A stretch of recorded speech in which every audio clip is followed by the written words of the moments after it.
Am I good? I much rather know about that than... I can see you. Okay. Oh, and it's lagging. But that's normal. Yeah, okay. it probably lagged for a quick second when it loads up. We good? We should be good. I accidentally unmuted and start hearing my own voice.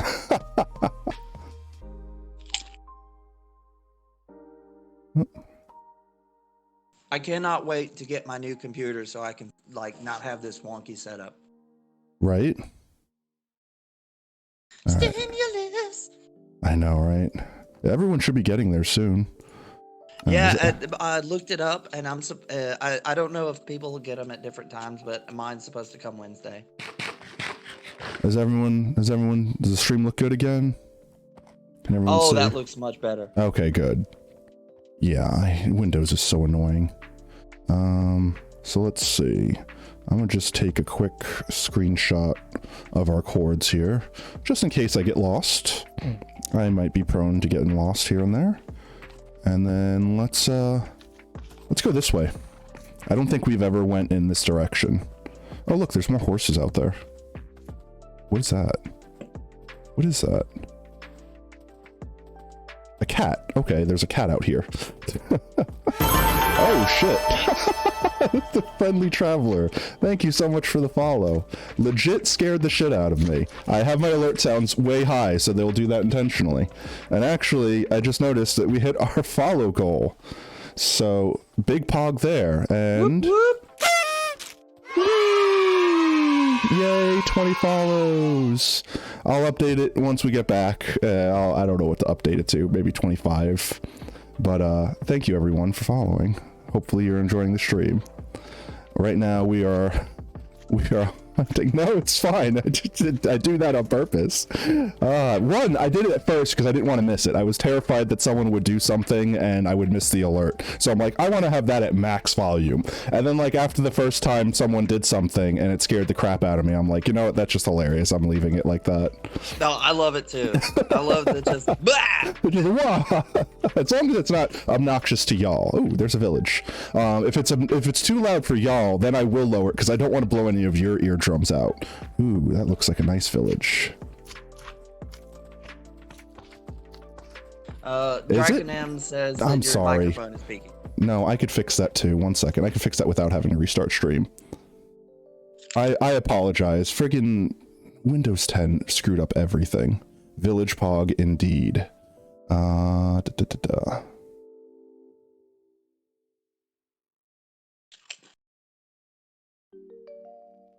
Alright, mic check, mic check. How's that? Am I peaking still? Does that sound good? I don't want to blow out anyone's eardrums. We had, I finally at the end of Thursday's stream had like everything optimized to where I was finally happy with it. And then Windows 10 update yeeted all of my settings and I had to just try to remember where everything was. Oh, please be a blacksmith. Is that a blacksmith? I think? No, I don't see the roof. We could see the little chimney on it, and that's how you could tell it's a blacksmith. From afar, at least. This is a little piddly village. It's big, but it has, like, no good buildings in it. Ah, that's disappointing. If you had a leash, you could steal their iron golem. Yeah, right? I'm gonna steal their iron golem in a different way. Let's get off this guy. Are you gonna kill him for his flesh? I need his flesh. I need his iron. I need pants. Oh, it's potatoes. You still don't have fucking pants. I have leather pants. I mean, I have pants. They're just not good pants. Not metal. They're not metal indeed. Horse, don't wander too far. I'm terrified my horse is just gonna Actually, one would argue that leather pants are pretty metal under the right conditions. They're better than no pants right now, at the very least. Definitely. This house should have a chest in it. More potatoes. Don't want to be the boy who ripped his pants. Oh god, SpongeBob references. They were playing that at the store, and like they had a whole playlist of nothing but SpongeBob songs. That's funny. Ooh, I want these books. And I want your lectern. I'm sorry, you're gonna lose your job. Oh no. I need the lecterns. Books are too valuable. There should be a chest up here. No, there's not. Oh well. Steal all of his books. Pretty much. Whoa, I almost ran face first into the side of that slime. No, thank you. But their playlist selection today was interesting. I had no idea that Carl from Jimmy Neutron had so many songs, like just regular songs that he sang. Oh, there's another village out there. Covers. Huh? There's another village in the distance. Sweet. Oh, sweet. We'll hit that one up as soon as we're done here. Hopefully they'll have a blacksmith. Ooh, you have something in here. Ooh, clay. And I'm totally gonna take this. I'm sorry. I want your workbench. Taking it all.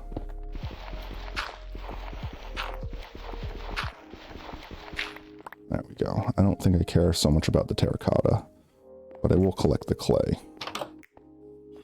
So he's just got blocks stacked in the corner? Yeah, he's a mason, so like they're related to his job effectively. Gollum is just eating stuff. A stack of bricks in the corner. Yeah. Ooh, there should be a chest in here. Nope, but I will take the smithing table. Can you hear my squeaking chair? A little bit. Okay. I just didn't want it to be like... I mean, until you get yourself a better mic setup, there's nothing we can really do about it, though.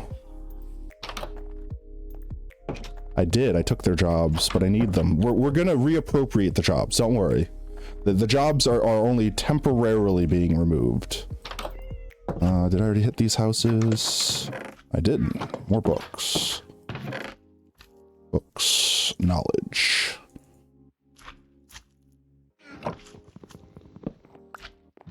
Okay. Let us yeet this iron golem.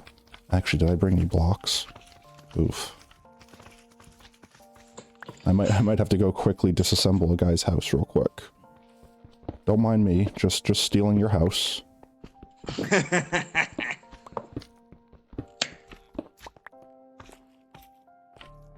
we go. We'll get enough to do a couple of them. Are you leaving the posts? The glass, you don't yeah. need the wood. I could That's come hilarious. back. I could come back and get them their later. house is up on blocks. Literally.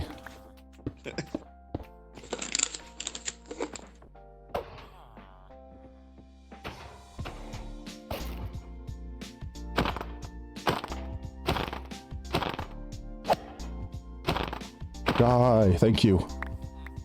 Whew. Alrighty then. Iron obtained. And I got 3 iron. That's not bad. That's pretty good.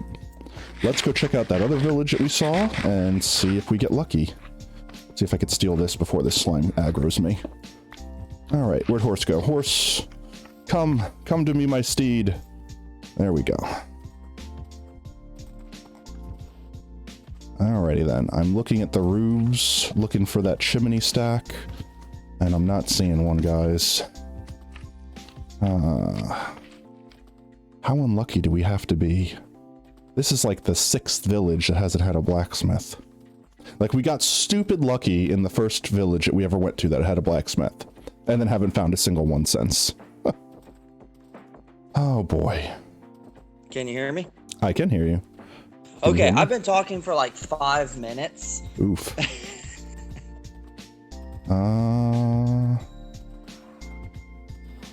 Nothing. All right, let's just grab what loot they have. And can you hear me? I can hear you. Yes. Okay. I was having connection issues apparently. That's good. Is everything still good? Stream still look good? Yeah, the stream looks good. Hotel. I might grab one of these beds. I don't know if you saw this earlier, but Ghost Boats agreed that leather pants can be metal. Yes, I saw. Leather melt. Leather pants can be metal. Nothing. It's like I'm so on edge. Look at these guys all collected. I'm so on edge when I'm like out and exposed here, because it's like anything could be anywhere and etc. I'm so afraid of dying and screwing everything up. I guess that's better than being complacent. I see you found yourself some diamond. Be a shame if something happened to it. Yeah, pretty much. Pretty freaking much. Let's steal this guy's thing. It's like I feel like I have two states of being, complacent or panicked, and there's nothing in between. And if I'm complacent, then I'll get blown up because I'll be like, I'm perfectly fine, nothing can touch me, I'm invincible, and then immediately be handed my humility on a stick. Or I'm like constantly checking my back and like, oh my god, what's this? Where's that coming from? What's gonna get me? Alrighty then. Can we see any? Ooh, is that another village? I think that's another village that we could see from our periphery. Well, that's what happens when the world is actually out to get you. Right. Hey, Gollum friend, come on out here into this unassuming field of slime. You, aggro me, come on. There we go. Get him. Get him. Okay. Yeah. No, get that one. That one's gonna hit me. This one can actually knock me down. See, that's why I don't want to hit these guys when these big ones are around. Because my fucking god. So, how long do you think his arms are? More. 2 blocks? Technically? Well, no, like feet-wise. Based on what we know about sizes. Oh, I don't know. Probably 6 feet long. 6 feet long. Yeah. So a 6 foot long arm made of solid stone. Horrifying. Just 2 of them table flip somebody. Pretty that much. would like break every bone on contact. He is trying so hard to get me. Please, I don't want to aggro any of these big slimes. Die. Please die. Please die. Oh my god, please die. Thank you. I don't care if I take damage. I need to get to a bed. It's so nerve-wracking doing that. So, I'm sorry, I need to commandeer this bed. Official potato business. Oh, okay. Crisis averted. And we have 6 iron. 3, 4, 5, 6, 7. We need 1 more iron to make pants. Whoop whoop. Okay, you guys. Let's just corral you up a bit so I can get my blocks back.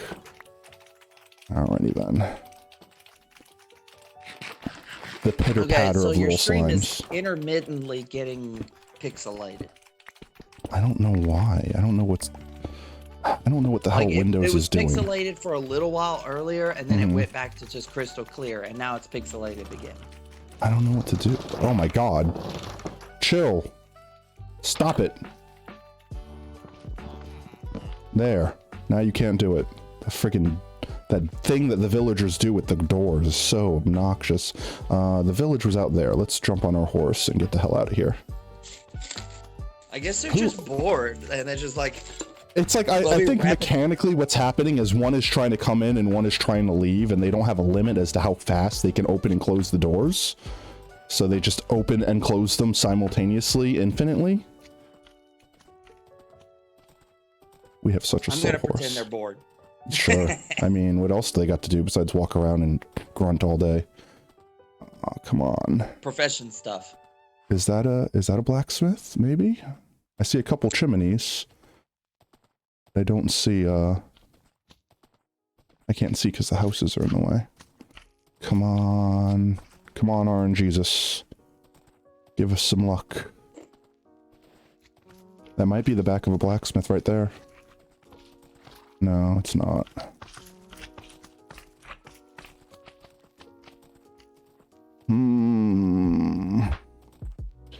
No luck here. Not allowed. Alrighty then. Wow, this is a scarily clumped together housing set. Let's loot it real quick. Then we'll walk around the edge and see if we can see another village from here. I saw one over there, but I think that's the one we came from. You know, that kind of scenario is exactly how you'd have a real life ambushed in an alley by a zombie, because yeah, literally sneak up on you.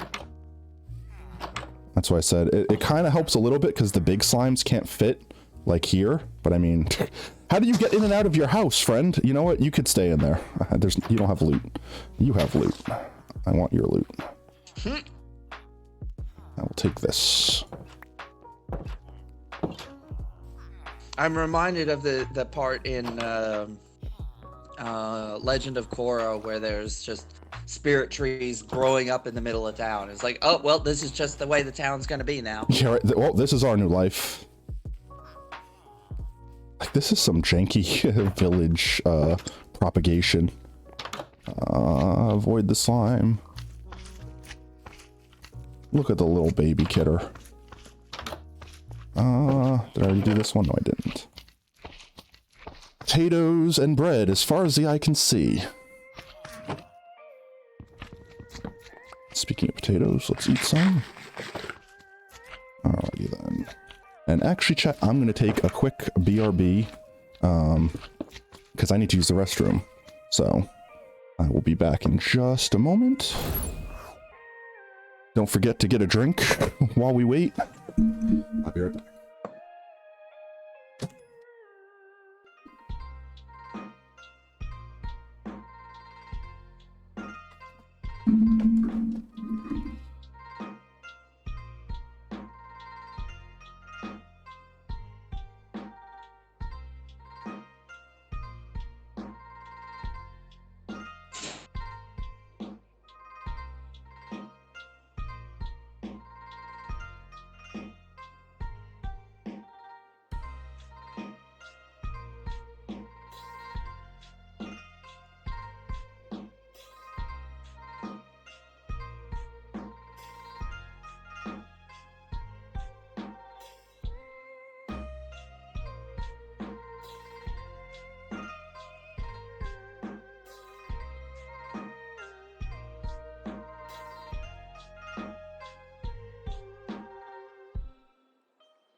Alright, I'm back. I'm coming. Alrighty then, there we go. Sorry about that. Welcome back. It is really hot in my room today, and I've been drinking way too much water. So I guess that's to be expected. Speaking of water, I suggested everyone in chat got a drink, and I didn't get one myself. There we go. Alrighty then.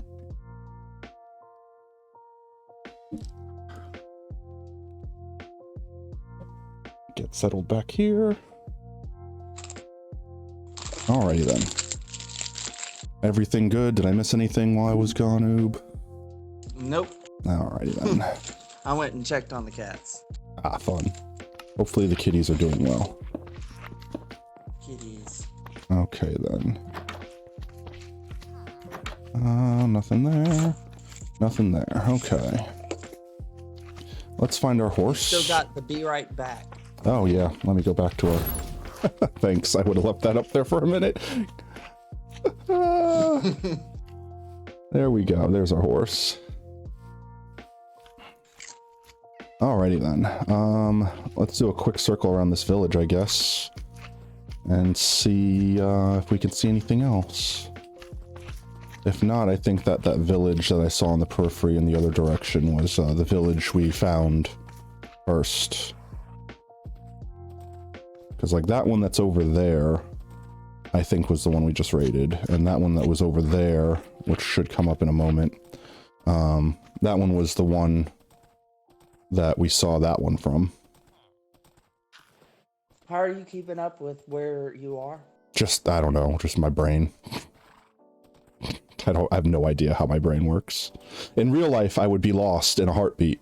But, the only cardinal direction you have, and you can't even tell right now because the sun is like at high noon, but like the sun still follows the same rules that like our world does. So like sets in the west, rises in the east, sort of thing. You know, there's a specific part of the brain that keeps up with like locations and shit. Mm-hmm. And they have to do like a super high end test to be a taxi cab driver in like New York. Oh really? I would fail that test. And it wouldn't be because I wouldn't know the direction I was going. It would be because I would get lost. I've driven around New York. I don't like it. I'd rather take the public transportation whenever given the chance. Yeah, this is the first village we went to where I removed the guy's wall. What's funny is there's a specific part of the brain that is enlarged in the taxi drivers that successfully take this test. So it's like they're actually born with the genes to be expert navigators. There's a degree of, it depends on, a lot of it is due to like what you do when you're growing up and your brain is still developing. Sure. Affect that. It's not necessarily genes. Yeah, and then there's also the fact that even the rest of your life, your brain keeps a certain degree of neuroplasticity so that you can repurpose certain parts of the brain. What's funny is the way that our brains are normally wired up isn't necessarily the most efficient way possible, which is why there's people that have these abnormal brains that can do amazing shit. Like, there's this guy who's the world's fastest mathematician. Wasn't he on like America's Got Talent or something like that? No, he was on Stan Lee did a show called Stan Lee's Superheroes or Superhumans, where they went him and the world's most flexible man, that guy that can like stuff himself into a box, went around the country interviewing people that had like nice superpowers.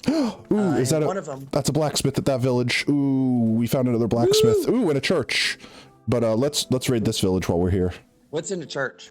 Brewing stand, which is useful, but we can't do anything with it until we go to the Nether. Stay there, horsey. Yes, I'm excited that we have another blacksmith. What'd you say? I missed what you said. Huh? I missed what you said.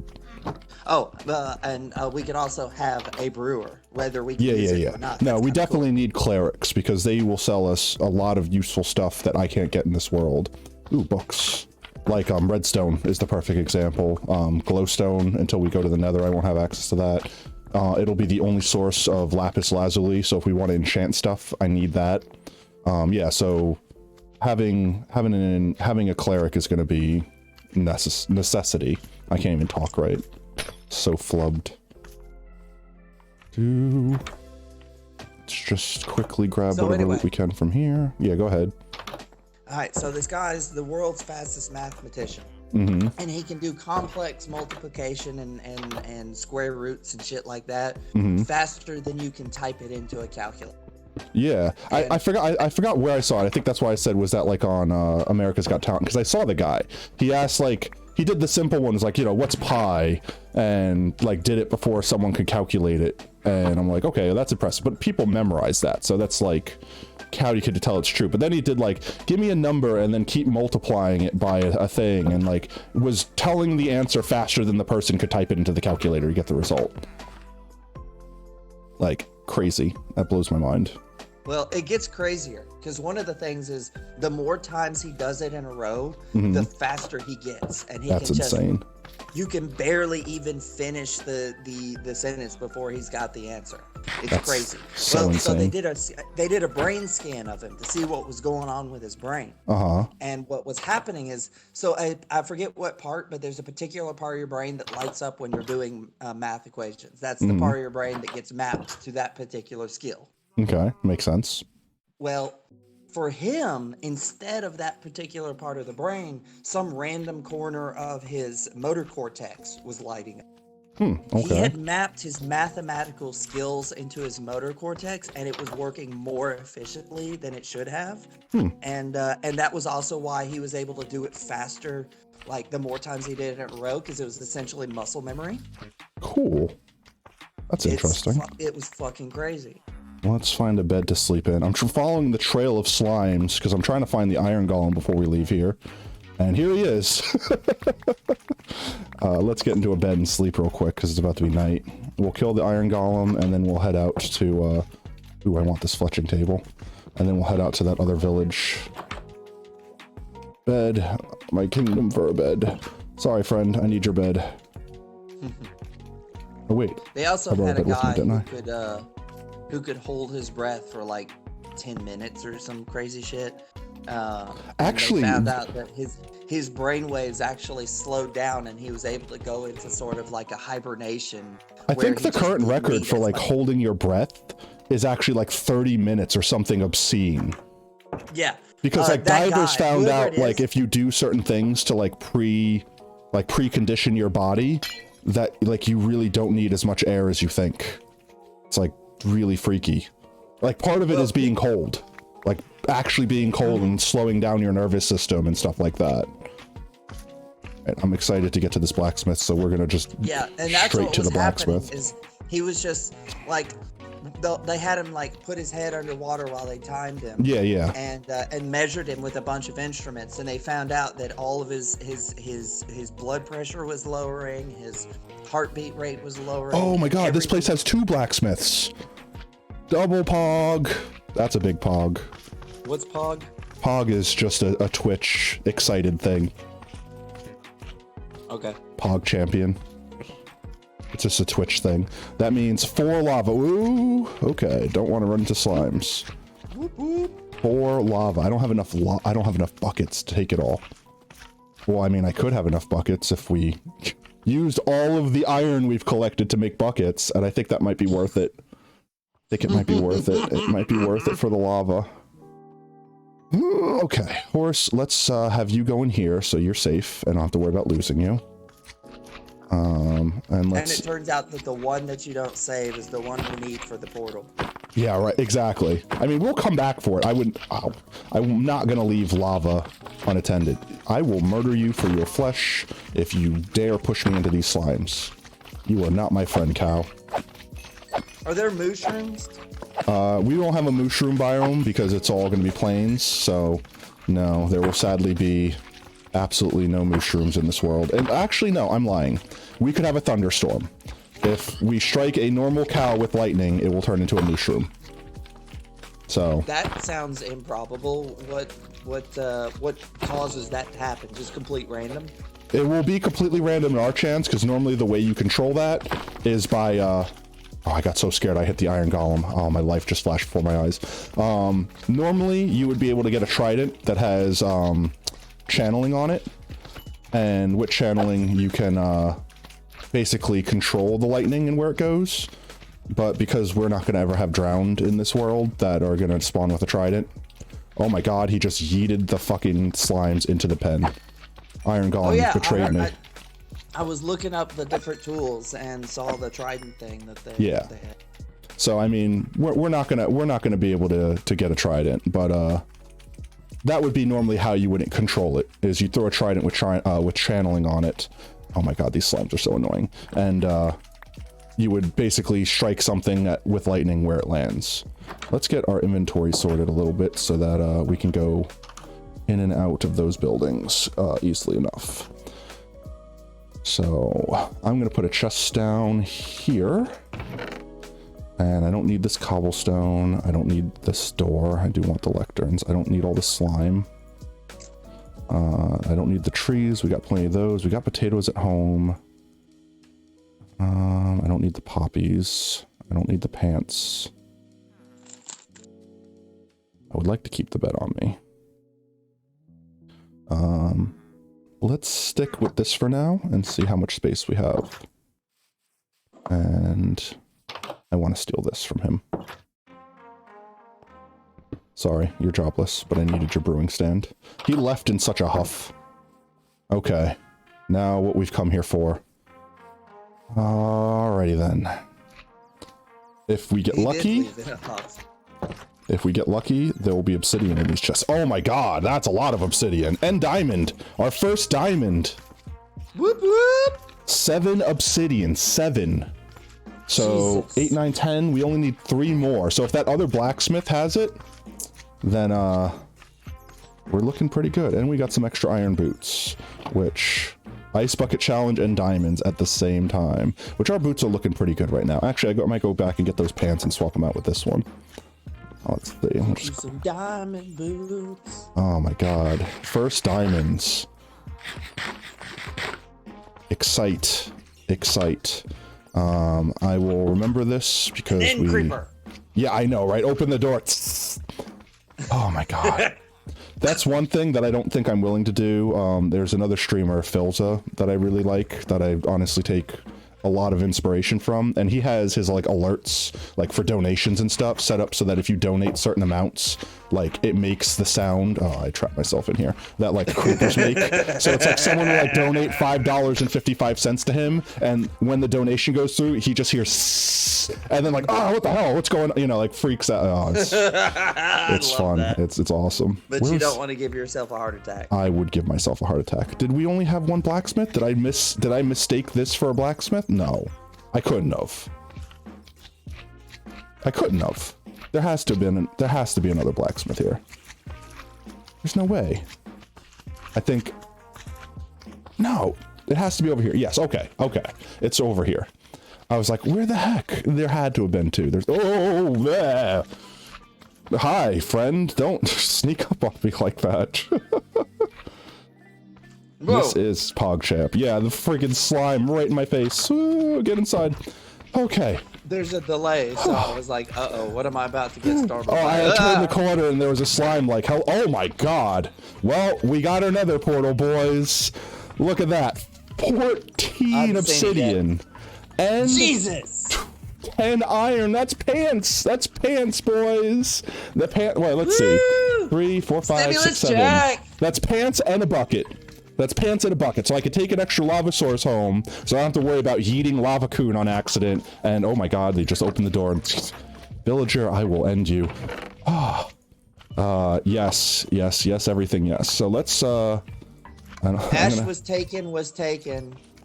This is Pog. Says this is PogChamp. Yes, this is indeed PogChamp.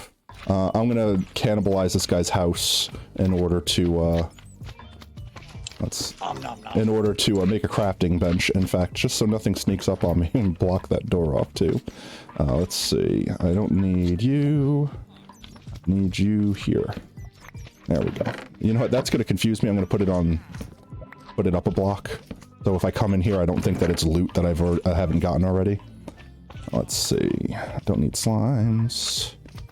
And let's grab one of these. Is it almost nighttime? No, okay. There we go. I'll make a crafting bench real quick. Boosh.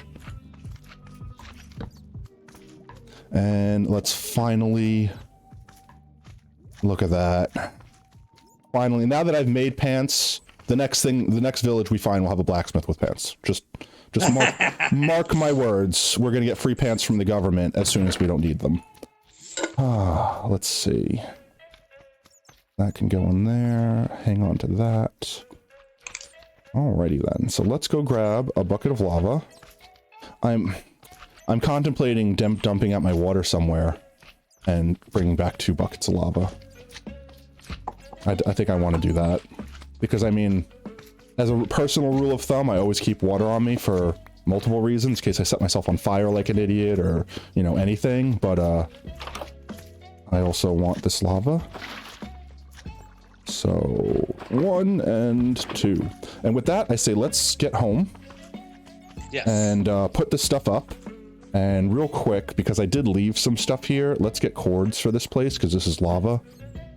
Just take a quick screenshot of that. So now we can come back here and I can fetch that lava. Whether I do it off stream real quick, just so we can have it, or I do it in a minute. I heard a skeleton. That terrified me. Something about blacksmiths. There's like a space in the wall or something that skeletons and mobs can spawn in. Because there's a skeleton somewhere in this building. I don't know where. But it's there. He's got literal skeletons in his closet. Literal skeletons. Okay. Now I got so excited I got lost. I think we came from that way. I think we came from that village over there. Because I saw both blacksmiths at once when we came into town. I can always pause. Is that a village we haven't been to? No, that's got to be the village we saw this village from, right? Yeah, because I saw the blacksmith from there. Right? Yes? Maybe? Yes, that is. So we got to go that way to go back home. So let's sleep. I'm going to put this there just so I know which way I'm going. Let's get a bed. Let's sleep because it's about to be night. We'll head home. We'll empty our inventory. There was one of these houses, I think it was this one, that had a bed and that chest, and then we'll grab our horse. Yes. Yes, it is. Okay, good. Block this off. Midnight potato. There we go. And let's see. Is there anything from here that we want to bring with us? I mean... No, sorry, I'm using your bed. You can't use it tonight. I can compact these into blocks. I should have brought the crafting bench with me. Okay, sleep. And let's head home. Head home, we can build another portal finally. We can build another portal without even having a diamond hoe. Or a diamond pickaxe. Yes, a diamond hoe. I mean, I'm technically not incorrect in stating that we don't have a diamond hoe. Is there any reason to have a diamond hoe? Actually, in 1.16 there is. It's the preferred block for breaking things like leaves and wheat and the nether wart stuff. Where's my... This way, okay. May as well collect this stuff. Iron golem just going ham. Is there any reason to use metal, like diamond? Yeah, it lasts longer. It just lasts longer. It'll get to the point where in this world where we'll just have the villagers that will trade us a diamond hoe for like 1 emerald. So we'll have it for the sake of having it. And eventually when we get netherite, we'll flex and we'll get a netherite hoe. There's an achievement for it too. It's like serious dedication or something like that. So we'll do it for the achievement. I think that'll be fun. We can name all the tools after things too. So like we can name the tool like the Hoerator or something, like whatever. We can have chat name it if chat has suggestions. Let's see. I actually don't remember which way we went from here. Let's see. From spawn, we went, which way did we go? I'm gonna look up the chords. 1 second, chat. Sorry. I want to make sure I'm not running in the wrong direction and getting even further lost. That's why I take screenshots of chords. Because I will get lost. And then we'll never get home. Let's see.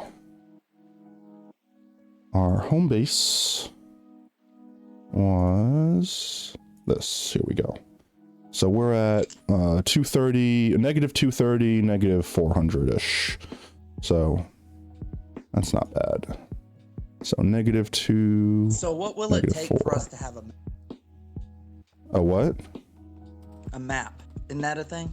Yes. We need compasses to make maps. We need to go to the negatives, and that's not the negatives. This is the negatives. And what will we need to get a compass?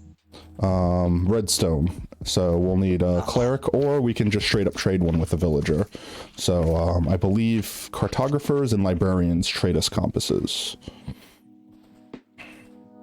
We traveled like 800 blocks out before we found that blacksmith, or that double blacksmith. But it was definitely worth it because we got our obsidian. We can now build our nether portal. I did not expect us to get to the nether this quick. Honestly, if we got luckier, we could have probably got there first stream. It's just whether or not I would have actually gone on the first stream without iron at least. Nether, I've never like sped run the game or anything like that. I wouldn't call myself that competent. But every time I would just for shits and giggles try to speed run, the nether is definitely the hardest part for me. I'm pretty confident that now that I say this, this will be the part where I die in the series. I've killed the Ender Dragon plenty of times without dying, you know, especially when you over prepare and you have like full prop 4 diamond armor and slow fall potions. Like, you know, the Ender Dragon, if you're careful, you could do, you know, you could do it pretty easily without risking anything. But the nether, like, you can't protect yourself against the nether until you clear the nether. So it's like fire res or fire resistance potions would be the thing that would like prevent you from just getting murdered in the nether. And you can't get fire resistance potions until you could craft potions and or until you can get gold to trade with piglins. And both of those things we need to go to the nether for. So we effectively need to conquer the nether before we can be immune to the nether. So that's probably the scariest part of this run for me is clearing the nether. So I'm definitely gonna take baby steps through the nether. Yeah. Oh, is that our base? I think I see it up on the horizon. Yep, I see our fences. Sweet. Now, shit can just wander out of the nether portal, right? That's what they want you to think, because that's like the illusion that they make, but there's actually a mechanic for how the nether portal works. And basically the portal blocks that are the obsidian have a percentile chance every X amount of game ticks, like every X amount of seconds effectively, to spawn a zombie pigman. That's it. Like, stuff won't actively walk through the portal in the nether if you're not in the nether to have it loaded. But if you are in the nether and you push something through the portal, or you're in the overworld and you push it through the portal, yes, things will travel through the portal, just like you can. But otherwise it spawns them. Yeah, so we'll have to build the portal somewhere safe, I suppose would be the way to say it, because if we like just put it out here and we accidentally piss off zombie pigmen, then they might come and get us, and that would be not pog. Let's see. See, the last time I was playing, one of the things I was working on was basically a gate for the portal, where it used sticky pistons to like close off the opening. Yeah. Put that up. Let's just dump all of our shit in here for now. There we go. And keep some blocks on there. We have no shortage of slime. We don't.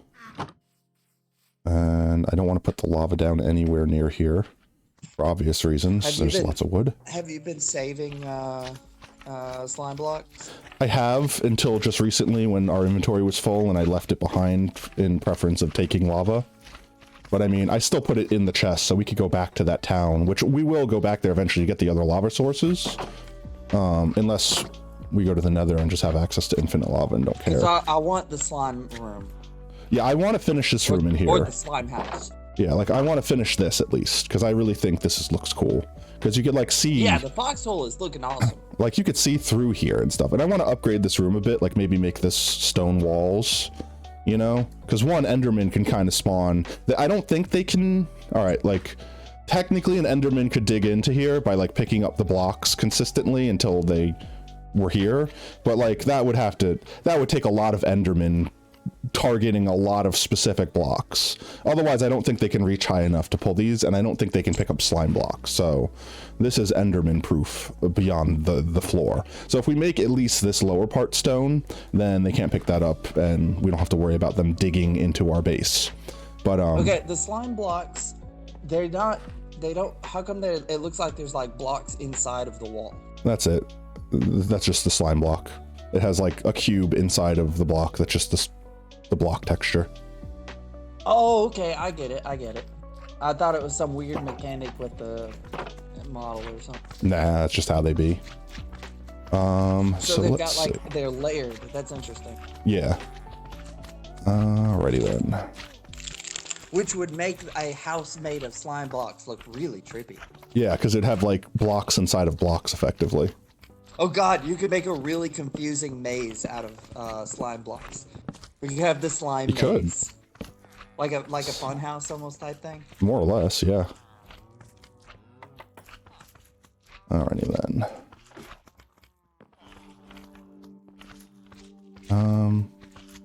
Okay. Well, let's see. Should we decide on where to build the actual nether portal then? Well, let's look around the village.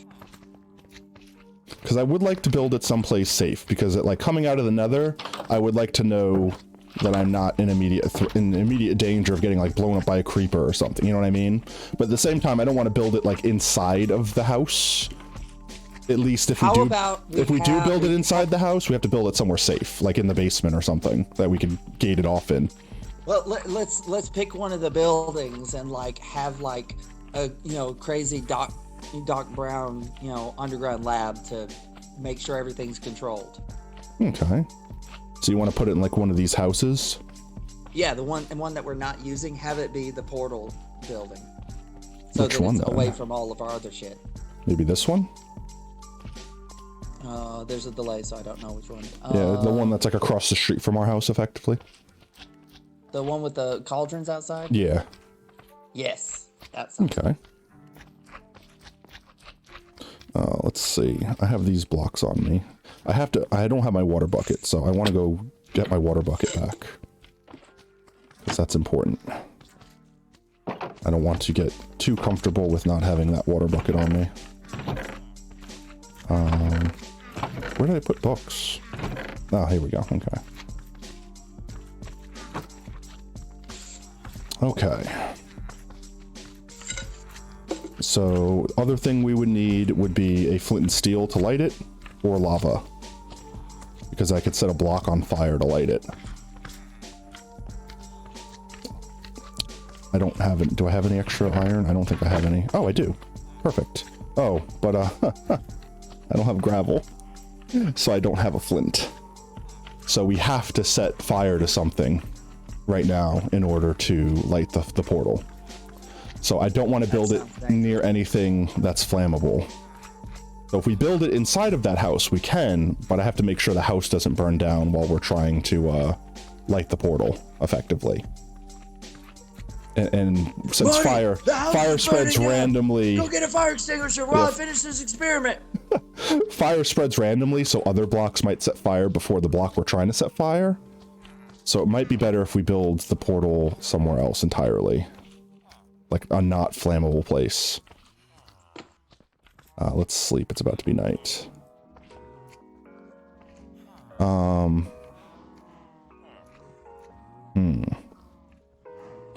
We could build it in the basement, like we could dig out the basement of our area over there that we're building and see about building it down there maybe?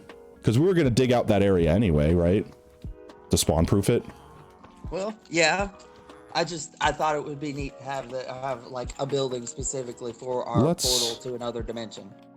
Let's go, I'm going to go get my water bucket and then let's go see what could actually burn in this building besides the roof. And let's see if we can do it. Don't mind me, slime, I'm just sneaking right by you here.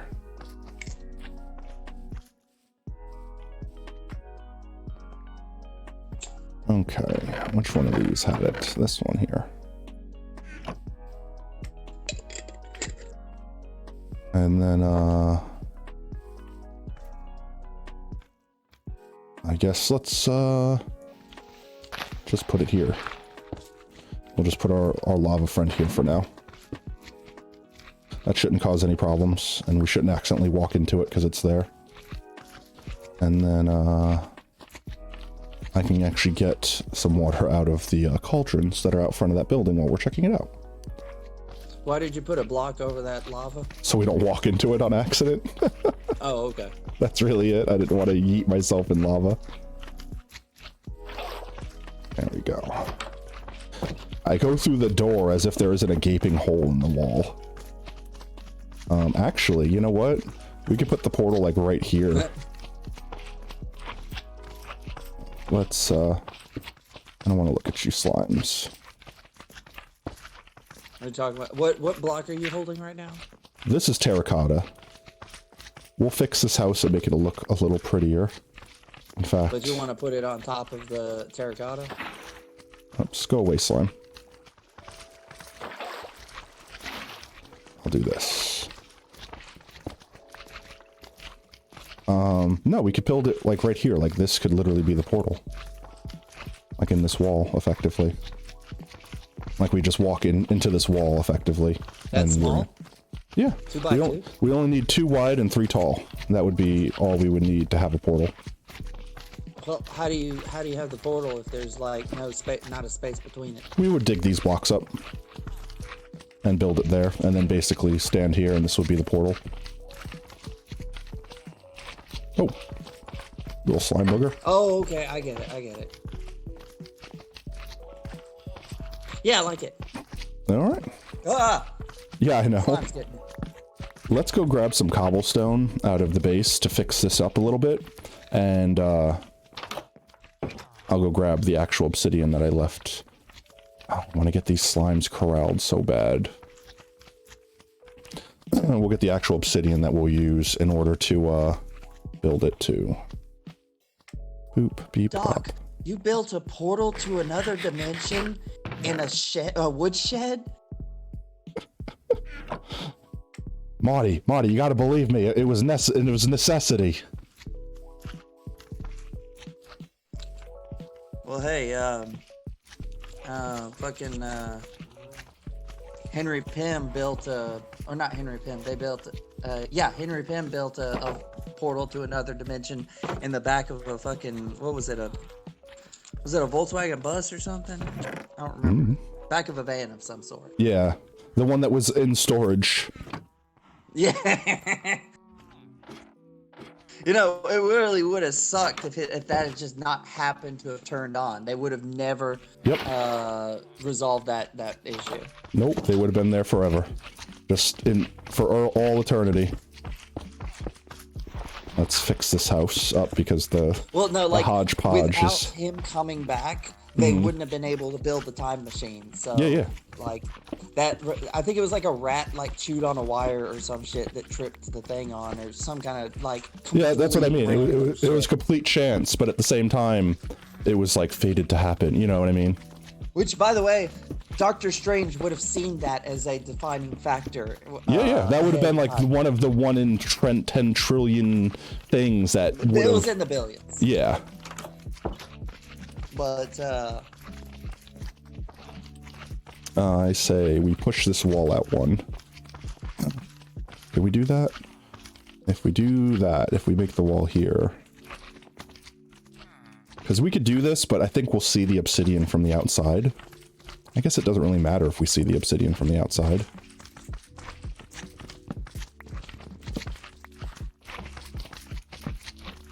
We can reinforce it with wood, like it's like the building's like kind of like been repurposed and is kind of janky because of it.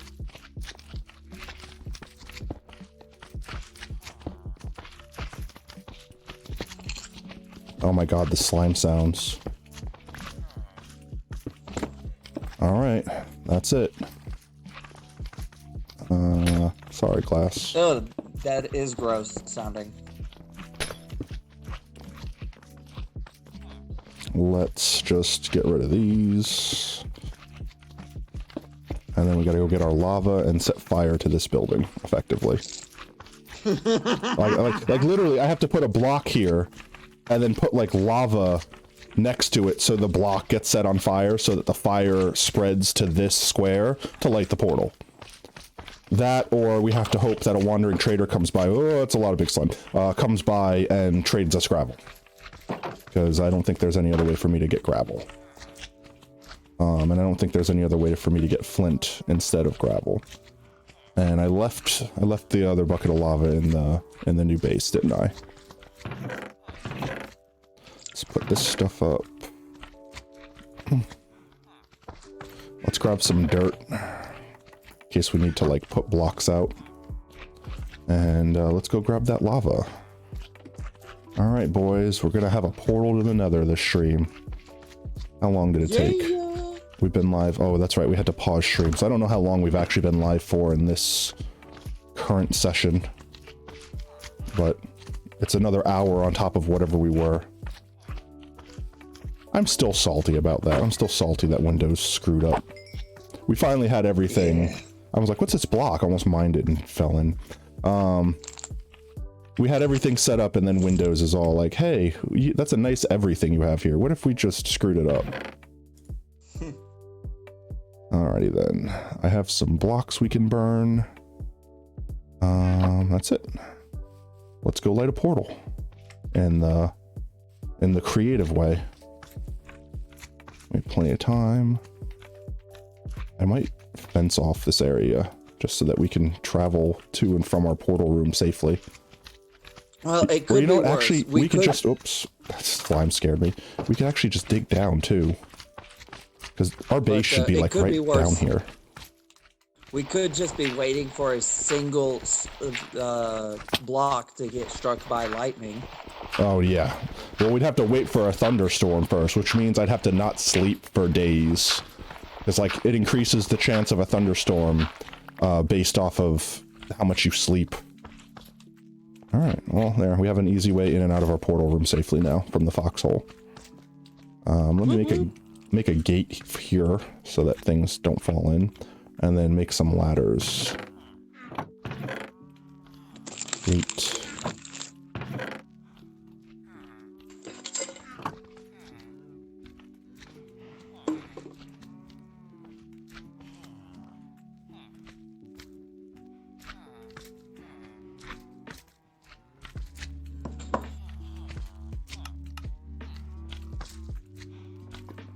There we go.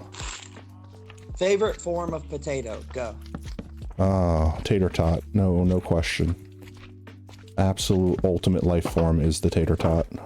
We have hash browns and Hash browns are just non-form tater tots, so those are acceptable. Alright, guys. sometimes I call them potato circles. I mean, crowns, tots, there's so many names for what is effectively the same thing. I'm gonna dig up all this so that we try not to burn the floor we're standing on. And I'll put dirt here. And then effectively I'm gonna put lava here, and on top of it I'm gonna put a wooden block. And hopefully not set myself on fire. That's the plan, guys. And now we wait. And hope that the rest of the house... I just got the shit scared out of me because I forgot that this was a ladder, and I thought I just sank into the world. Alright. Now that my heart is coming back out of my my chest. We wait for the flames, however long that might be. And we pray that the ceiling doesn't get set on fire. What determines how shit gets caught on fire? It's random. There might be fancy mechanics to it, but there's basically like an invisible aura around the lava in a certain conical shape above it that says anything that is or is not flammable, or anything that is flammable specifically, will effectively get set on fire after an eventuality. Like, I think it's like every tick it checks to see if it should burn, and if it does, then it does, and if it doesn't, it just doesn't. But we're waiting. I guess I could increase our chances by doing that, because maybe that one will get lit. Or maybe I can double increase our chances by doing this. There we go. Now we have 2 times the chances? 3 times the chances. One of those blocks will get lit eventually. It's nighttime. I don't have a bed. Let's go sleep. Hopefully this place doesn't burn down while we wait. I walked right by the bed.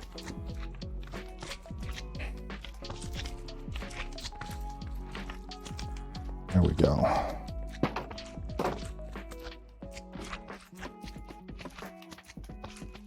Come on, light. Marty, you left that stack of dried newspapers on next to my experiment? Pretty much. I just need, if these sides of the blocks light up, we have to like put them out, because we want the other sides to light up. I guess I can I put dirt around them. They shouldn't be able to light. Somehow set stone on fire. I know, right? I'm more afraid of setting the ceiling on fire.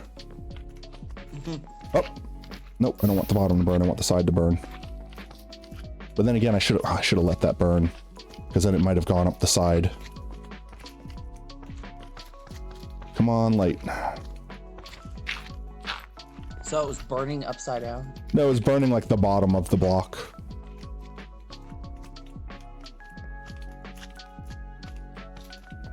I know, chat, this is thrilling. We're waiting for wood to burn.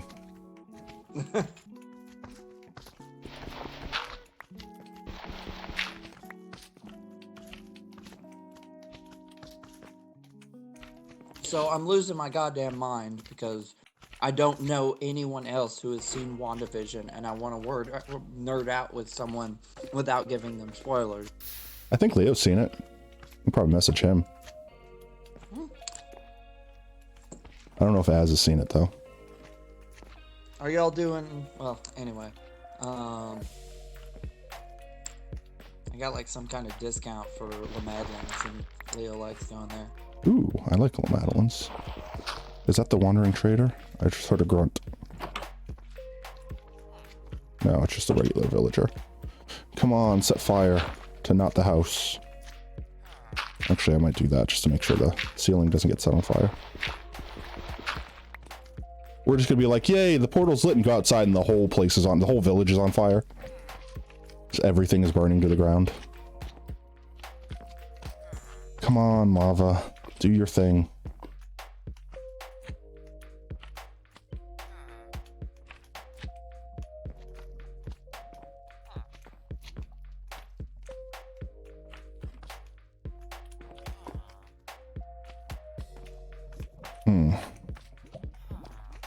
I'm not sure what else I can do to make this happen faster.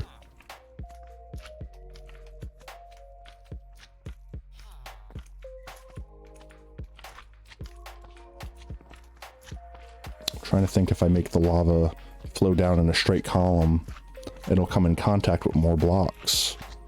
But I don't know how you can do that without literally setting everything on fire.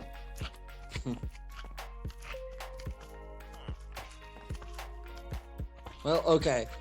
Do we know for a fact that it won't catch fire to anything right now? It most certainly will. It could catch fire to the ceiling, and it could catch fire, it will catch fire to these blocks eventually, and these might spread the fire to the ceiling if I'm not here to control them.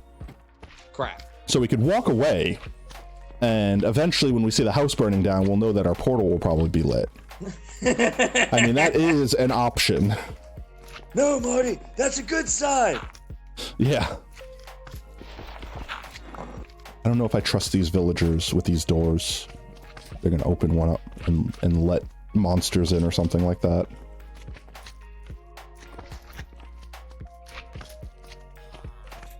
Oh, we got the sides. Now it's just gotta light the other side. Yes, it lit, it's done. We did it. I haven't seen it yet. Hog. Yay. Woo. All right. Oh, that ominous nether sound. Oh, I know, guys. I'm so nervous. Oh my god. I'm so nervous. We can get the shittiest spawn, and we could just spawn, like, on a floating island and have a ghast immediately turn around and fucking obliterate the nether portal. That's probably the thing I'm most afraid of, is, like, getting trapped in the nether. For when you go through. Ah, do we go through now? I mean, I'm iron. I don't even have iron tools yet. Let me go make an iron sword at the very least. And at least an iron pick so my pick doesn't break. Here we go. So let's see. 3, and then 4, 5. Oh, okay.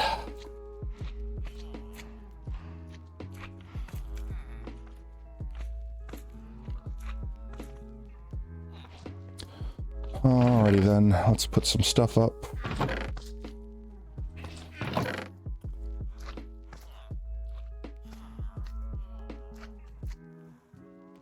I don't need buckets of lava. I don't want to take anything I don't have to. I definitely want to take that with me. I don't want to put that in there because that's just not the right place for it. Go. Let's get some... I don't know, I guess this is everything we need. Let me bring a cauldron. If I set myself on fire, I can put the water in a cauldron, and then I can put myself out. So that could be an emergency defirer. Oh, I'm nervous. This is the most nervous part. So, all right. Before you go in, is anything about the nether predetermined? Like, how is it generated? Like, will it be generated when you go through? Yeah, it basically generates when I go through. So this thing's ominous. You couldn't spawn like in the middle of a fucking fortress or something. Technically, I could. There's a chance. Oh, really? Yeah, I mean, it'll find a space that... Crap! It'll find a space that it can generate this portal, like, openly. So if a fortress is in the way, it probably won't be able to physically build a portal there, so it'll build it like on top of it or to the side of it. So chances are I'm not going to be literally in a fortress, but I mean, I could practically be inside of a fortress. All right. Well, are you ready to go through? Okay. Hyping myself up. All right, guys. If this is the end of the series, then I'm sorry. Let's go through, assess the situation, and then come right back out. So ready, 3, 2, 1, in we go. All right, I'm blocking in case there's something there. Okay, not the worst place to start. I'm gonna quickly build a little dirt house around this thing, because I don't want anything to blow up this frickin' portal. Oh, please stop lagging. I don't want to lag right now. Alright. I gotta go briefly. Alright. I will be right back.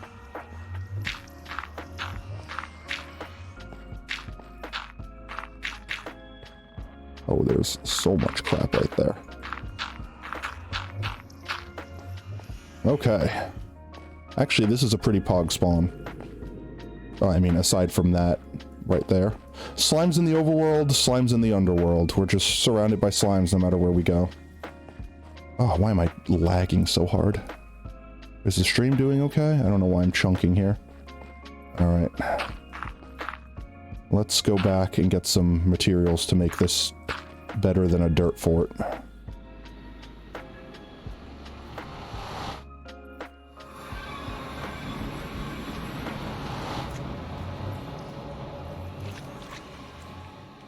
Sweet.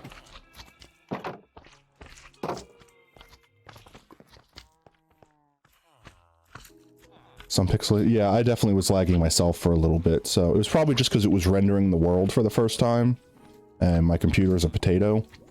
So, okay. Well, we made it to the Nether, so that's pretty pog.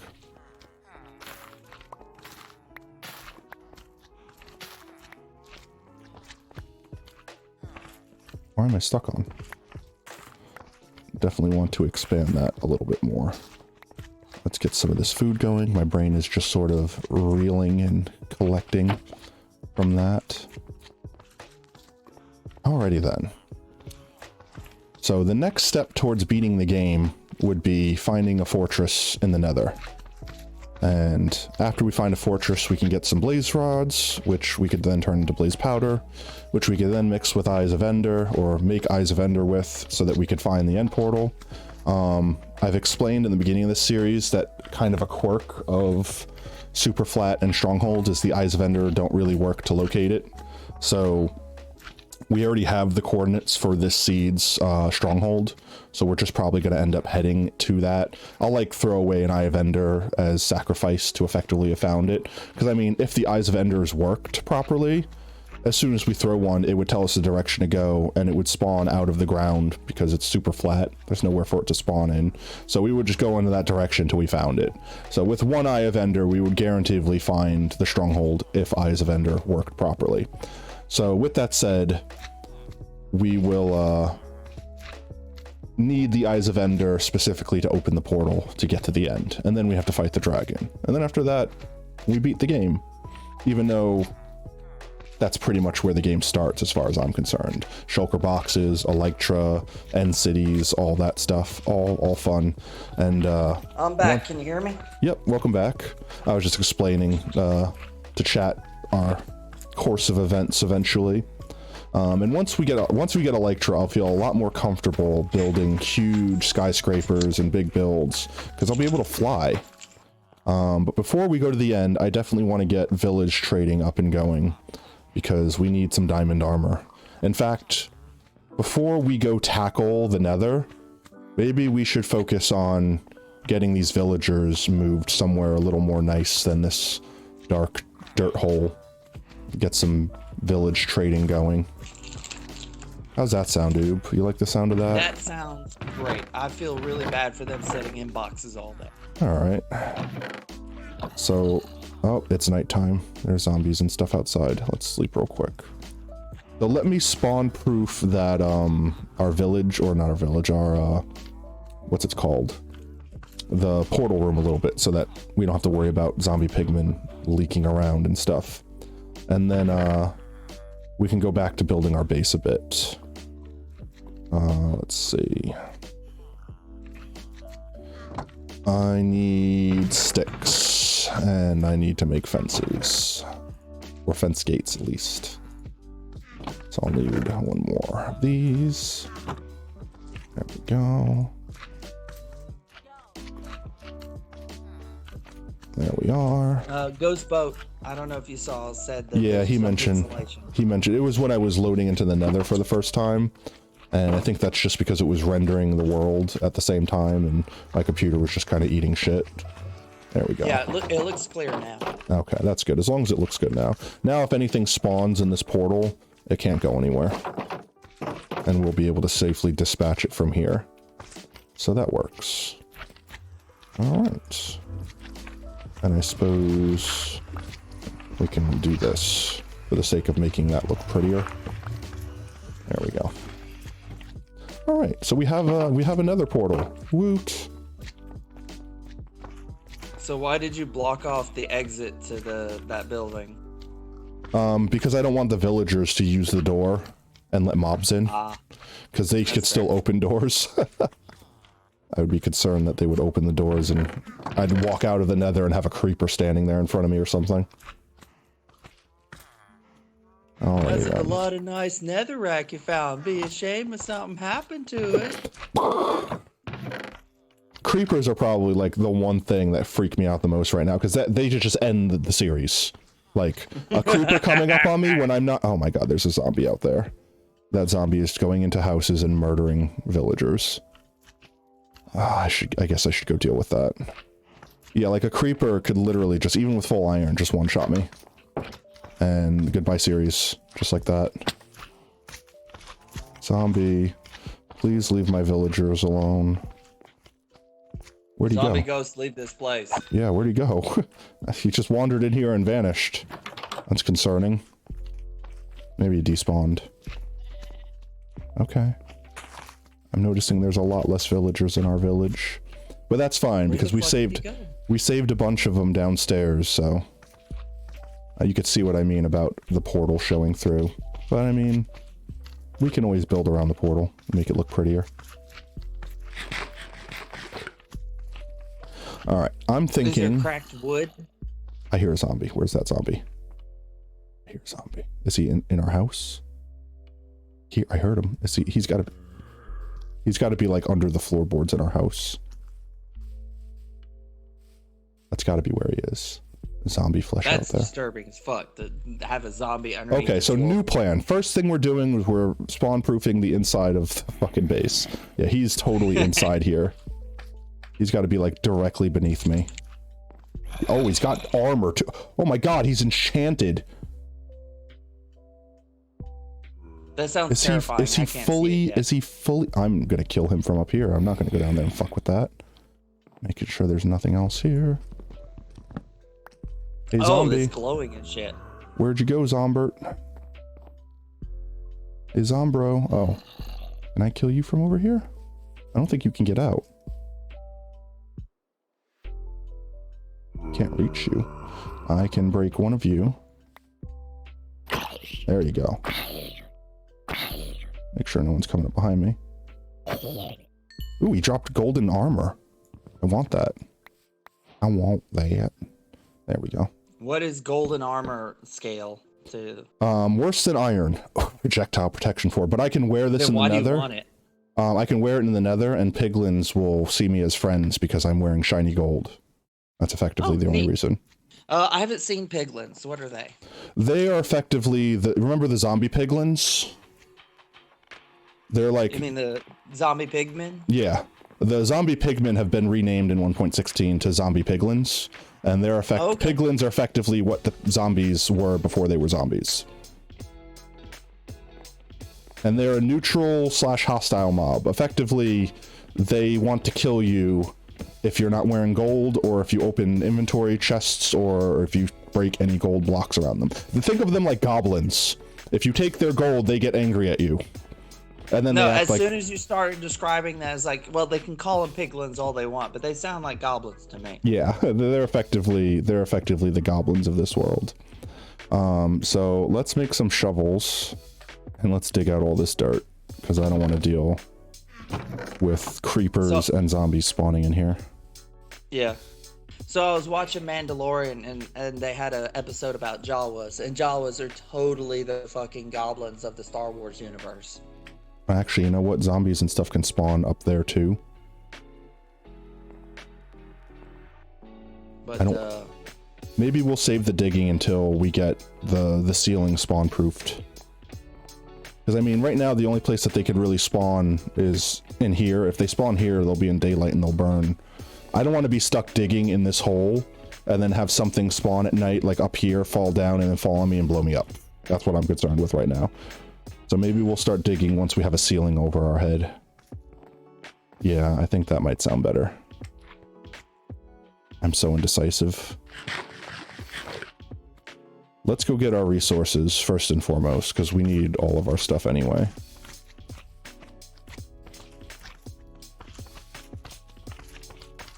These huge friggin' slimes.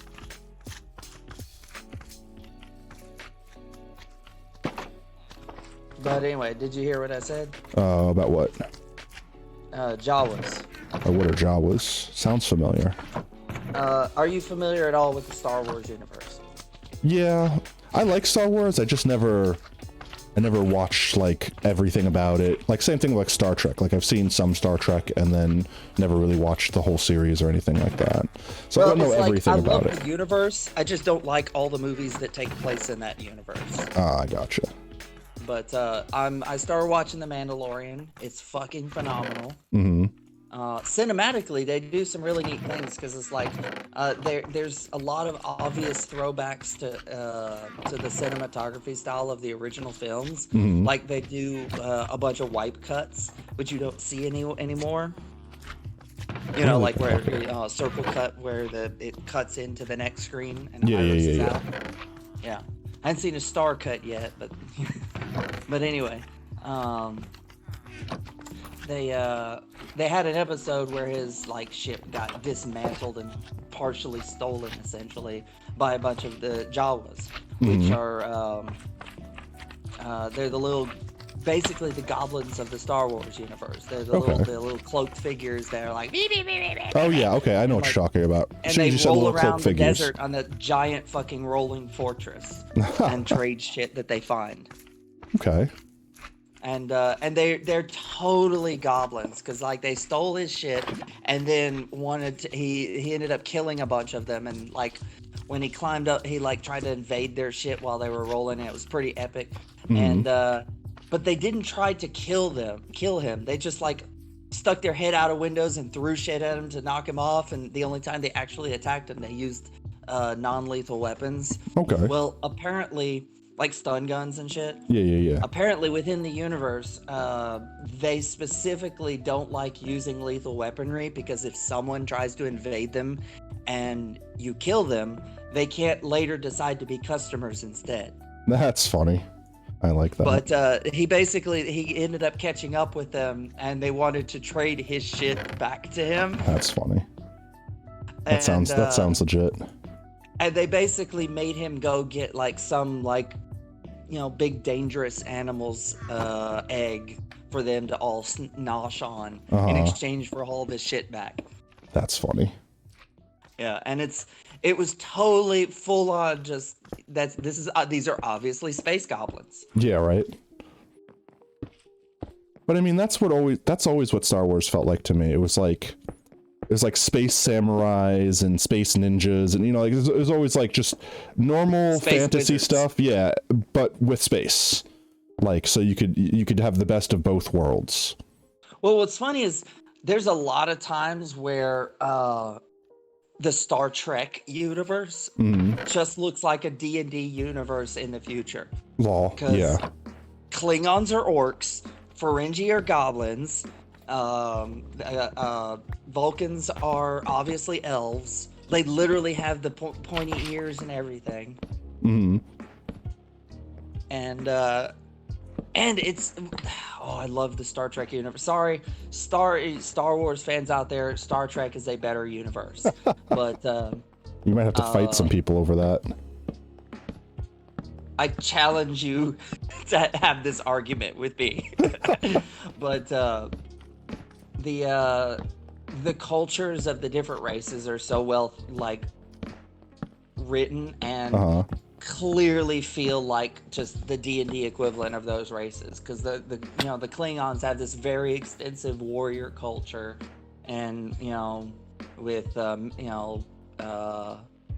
very strict meritocracy and shit like that. And then the Ferengi are totally like, business is everything, business is life, business is the afterlife. Their heaven is literally the divine treasury. That's funny. I could dig it though. Let's see. There's a funny YouTube compilation of their holy book is the rules of acquisition, which is all the rules that you're supposed to follow in business. And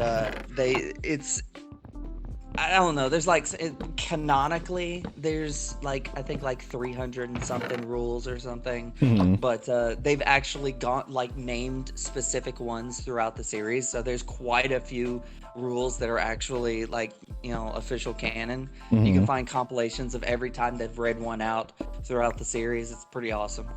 Sweet. So I think I'm going to dig up this area. Nothing can get in if I break that slime block there. As long as I don't, I'll sacrifice the wood stairs. Now nothing can get in but spiders, and I'm not terribly concerned with spiders. But now we can dig. Spiders! Now we can dig all this up. Or should we finish the floor first? How much wood do I have? I have a good bit of wood. Let's keep doing the floor for now. No, then stuff could spawn beneath me. Let's see.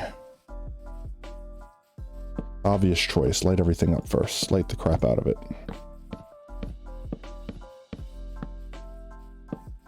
Oops, not you.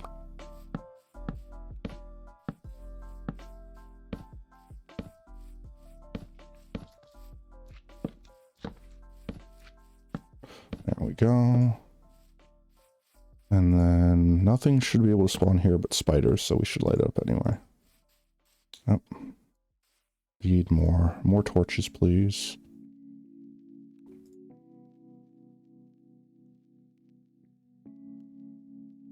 Please do what I tell you to. There we go.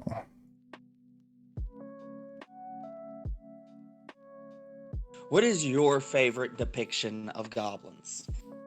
I don't know. It depends on what they're trying to do.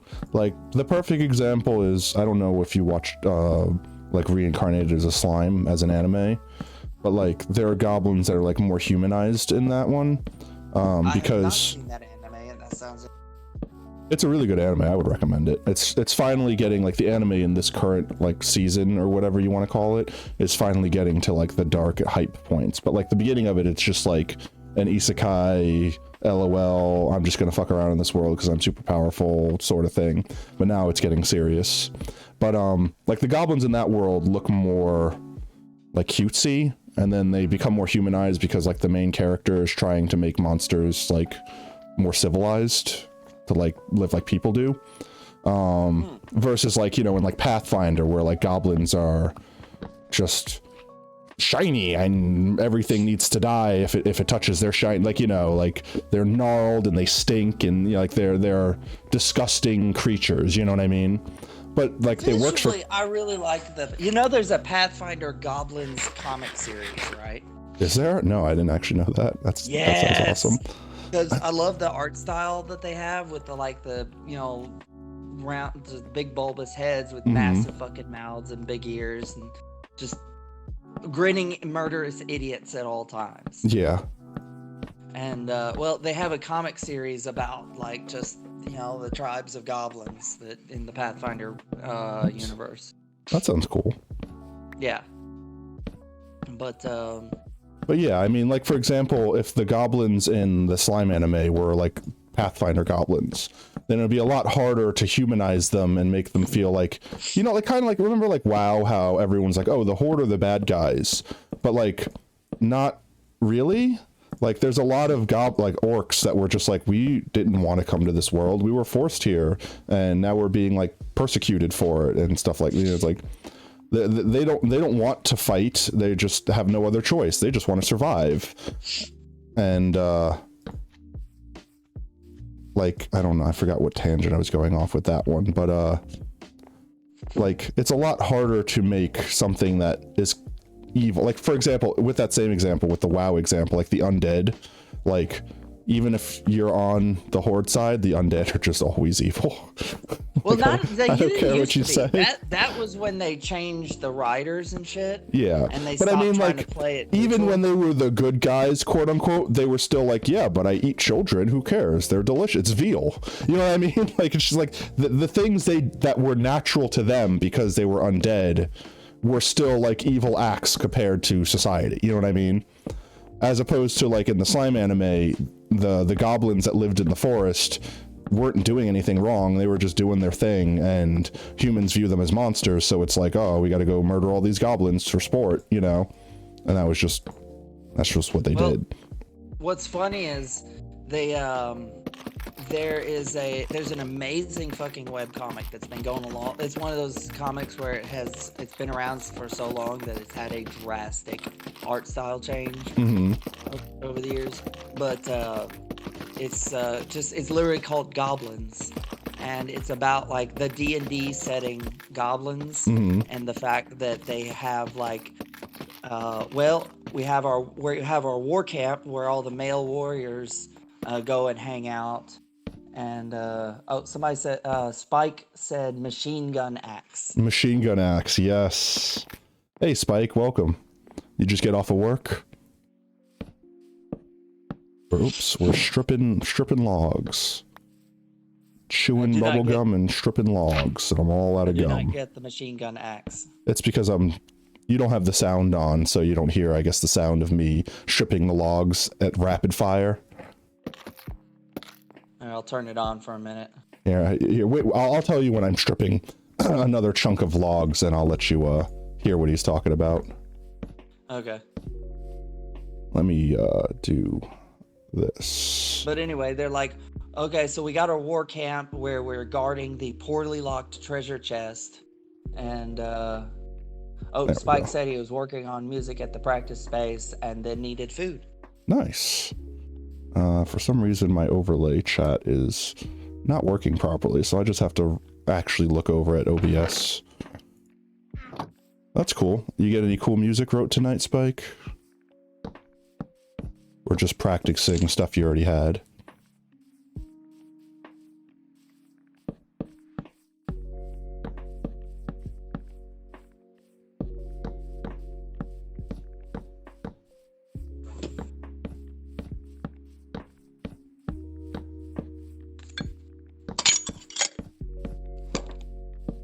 Oops.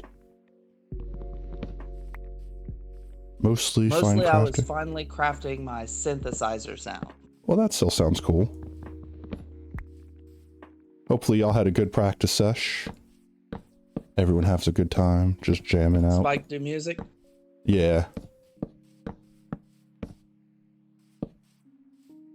Working on one. I can understand that. Speaking of sound, you missed all the problems with our sound and stuff at the beginning of stream. Windows updated and borked everything.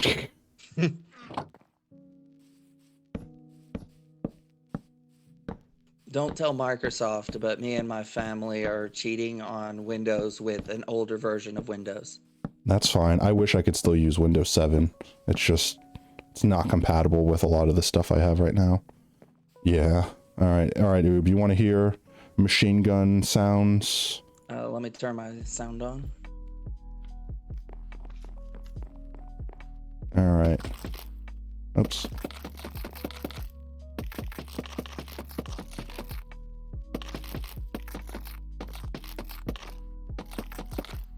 Damn shield keeps deploying. Yeah. Oops, sad axe noises. I need to make another axe. But yeah, that's what he was talking about. The heavy machine gun of me stripping all the logs. There we go.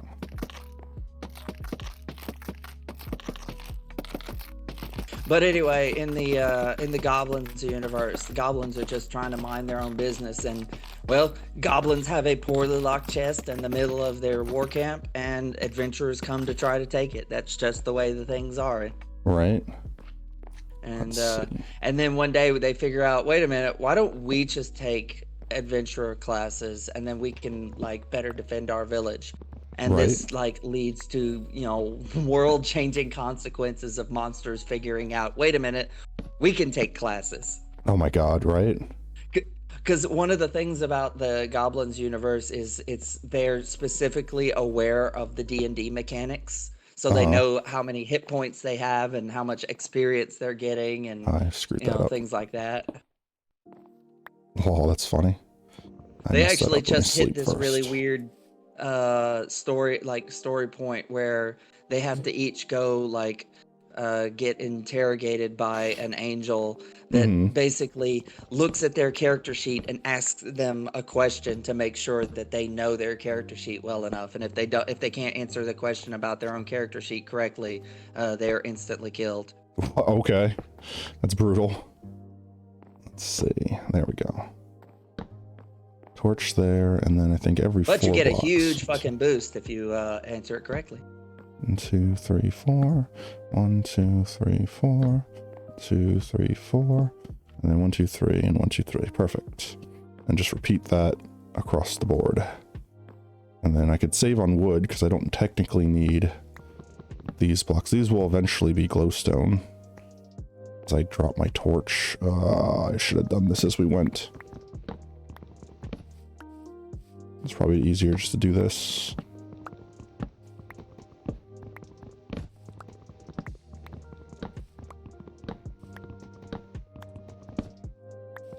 What are you trying to accomplish right now? I'm just trying to save wood because I'm being cheap.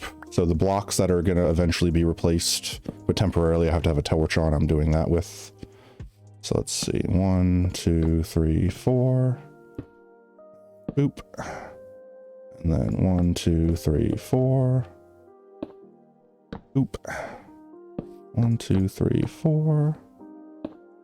And a boop. And 1, 2, 3. And then the 4th one will be here, but I need that one to be clear so I can get through. Effectively, this pattern of torches will keep everything lit up so nothing can spawn in here. And Spike that is good. says boop.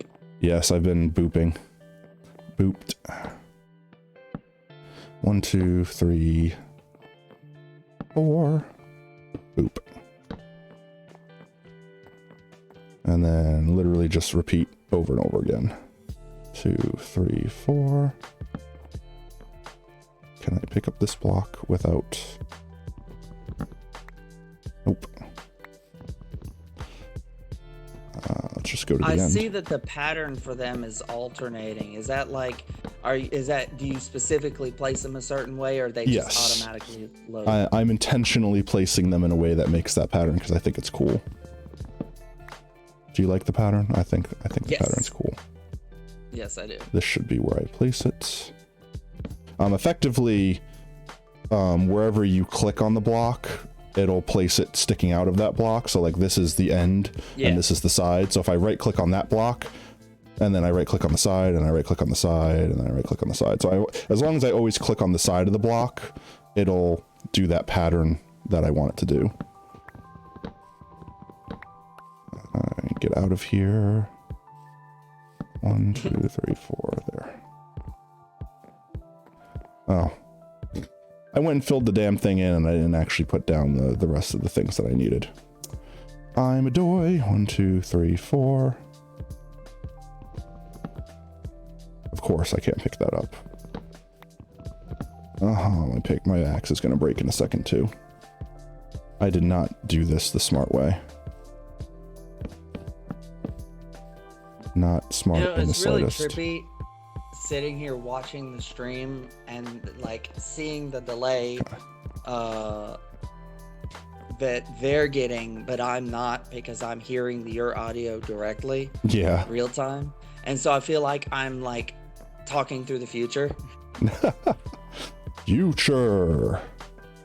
Let's see, one. Oops. Back to actual logs. So every 4 blocks I need to put one of those, but not on this layer. Whoops. So we'll get this layer done. And then It's so 1, weird 2, that it 3, randomly 4. goes pixelated. It's because of, I don't know, my computer's a potato. Is it doing it again? Yeah, it's getting pixelated again. Is it bad, or is it just... Because like It's getting... noticeable. Okay, because like if it just for like a second gets pixelated, sometimes there's nothing I can do about it. That's just like the internet screwing up. 1, 2, 3, 4. Wait, is that right? Yes, that is. Okay. But like if it gets really bad, then honestly I don't know what to do. I need a better computer, or I need a better Stimulus. connection. Yeah, I can't afford to spend my stimulus check on a computer. I actually need it to stimulate life. I'm like having that be part of my Oops. Oh, that was perfect. necessities for getting out of the house, because my whole model for like finding a new place is literally, okay, here's my sleeping area, here's my sitting area, here's my computer streaming desk area. I've got everything that my household needs in 3 pieces of furniture. Sweet. But yeah, I don't even know what I would do to... I honestly just don't even know what I would do to make this better. I'm kind of just figuring stuff out as I go. I'm sure part of it is just my computer being years old at this point and trying to not only play a game, but also encode the video to upload to the internet. And I know a lot of big streamers, they have like multiple computers. So they'll just have one computer do the streaming and one computer do the gameplay. But I don't even know how they do that, to be honest. That's some computer wizardry to me.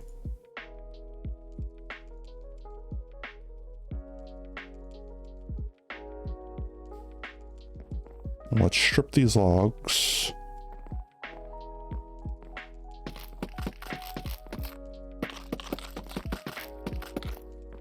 There we go.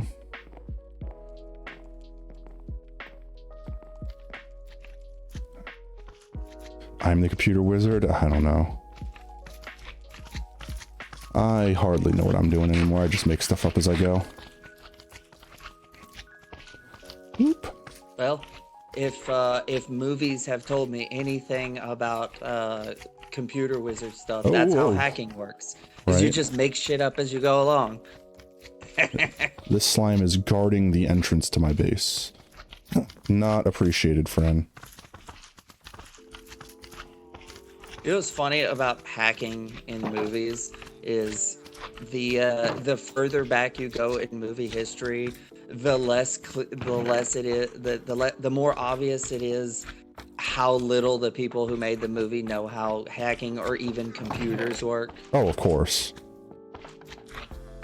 Like, I always love that gag of no one can hack into this computer system. Done. It's like, Spike asks what the new fancy building is going to be. That's going to be the main base of operations, like our big mega base. Even though the foxhole is our nice little temporary safety hole, you know, our little villagers here don't have a lot of room to be comfortable. Our cows are cramped. These are tiny farms. That's going to be like our eventual main base for the rest of the series. We also have another portal we finally built. We got super lucky finally after like, what, 10 villages? And got enough obsidian from chests to straight up build another portal. So, we might save that for another time, because I went to the nether and it lagged the stream for a moment because it had to load everything. Considering that Windows fubbed everything up, I might make this stream today a little bit shorter than I had originally intended, but just so that I can get stuff, you know, fixed again. And I'll probably end up going throughout the week and fixing stuff as I go, and then hopefully get it back to where it was, and then have everything running smoothly for Sunday, and we'll probably tackle the Nether on Sunday. But I really want to get some stuff, like I want to get the villager like haul up. I want to get villager trading going before I go to the Nether. That's definitely going to be a big key to our survival. But we could see the our new little home from here. We have to build the entrance to it still. In fact, let me quickly pull up the screenshots that I have so I could see what I'm doing with that. I basically like test built some stuff in a creative world for this base to make sure it would physically protect us, and also so that it would look pretty good. And just gonna open up these on the side so I could see. Okay, yeah. So let's go over there and let's build the entrance up a bit so that we can have a nice pretty entrance that's safe to come in and out of. And then we can dig up the, or we could save digging up, I guess, the bottom for like a Tuesday stream thing. Dodging slimes. Yes, I definitely want to be as prepared as I can. I do not want to die.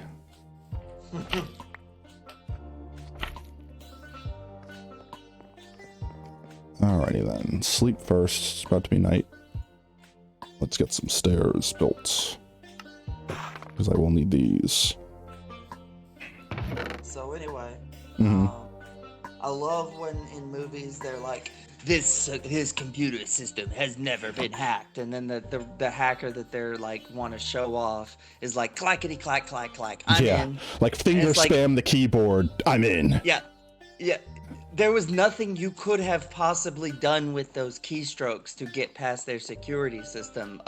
Like literally the only thing you could have done at that point is tried a random password and gotten correct on it. Or you already got in earlier and you were just like, I'm just gonna wait and not tell them that I got in because I want to look super impressive. Yeah. Well, because the thing is, you can't just go on to any interface and like hack it from there. You have to have some kind of software to help you interact with, like get you root access and shit like that. But that doesn't look as cool or as impressive, you know. Well, it's not even, it's not just that, because they could show them, because like you saw, you've seen Terminator 2, right? Mm-hmm.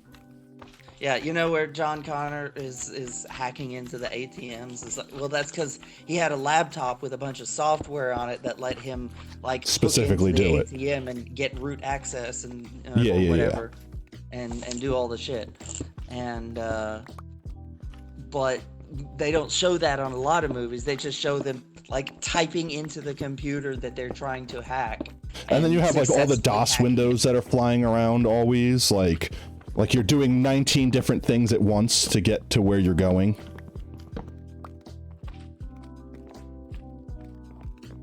Yeah, honestly, like that's probably more impressive to me is like the people that do like the social hacking, which is totally a thing. That's like a legitimate thing, like hacking people to get things, like to get access to things.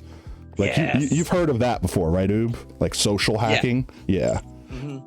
It's like the number one property is like just pretending like you own a place and just walking into it, and people are like, he walks in like he owns it, so I'm not gonna get in trouble by questioning the boss's friend or something. The tool in the world for just getting into places is a fucking clipboard. Yeah, right. Just having a clipboard and looking official. Yeah, no, seriously. If you, if you look like you're supposed to be somewhere, 90% of the people will assume that you're supposed to be there. Well, yeah, it's pretty wild. Let's see, what's next. This is one of the things I didn't get back. I had a too deep. So the best Chinese place I've ever been in my entire life was a little place that was attached to a truck stop called Wang's China, and it Wang's was China. in Dixon, Tennessee. That's hilarious sounding.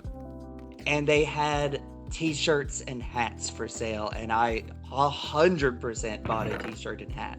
Why not? Of course. Which one? It's just a hilarious piece of memorabilia.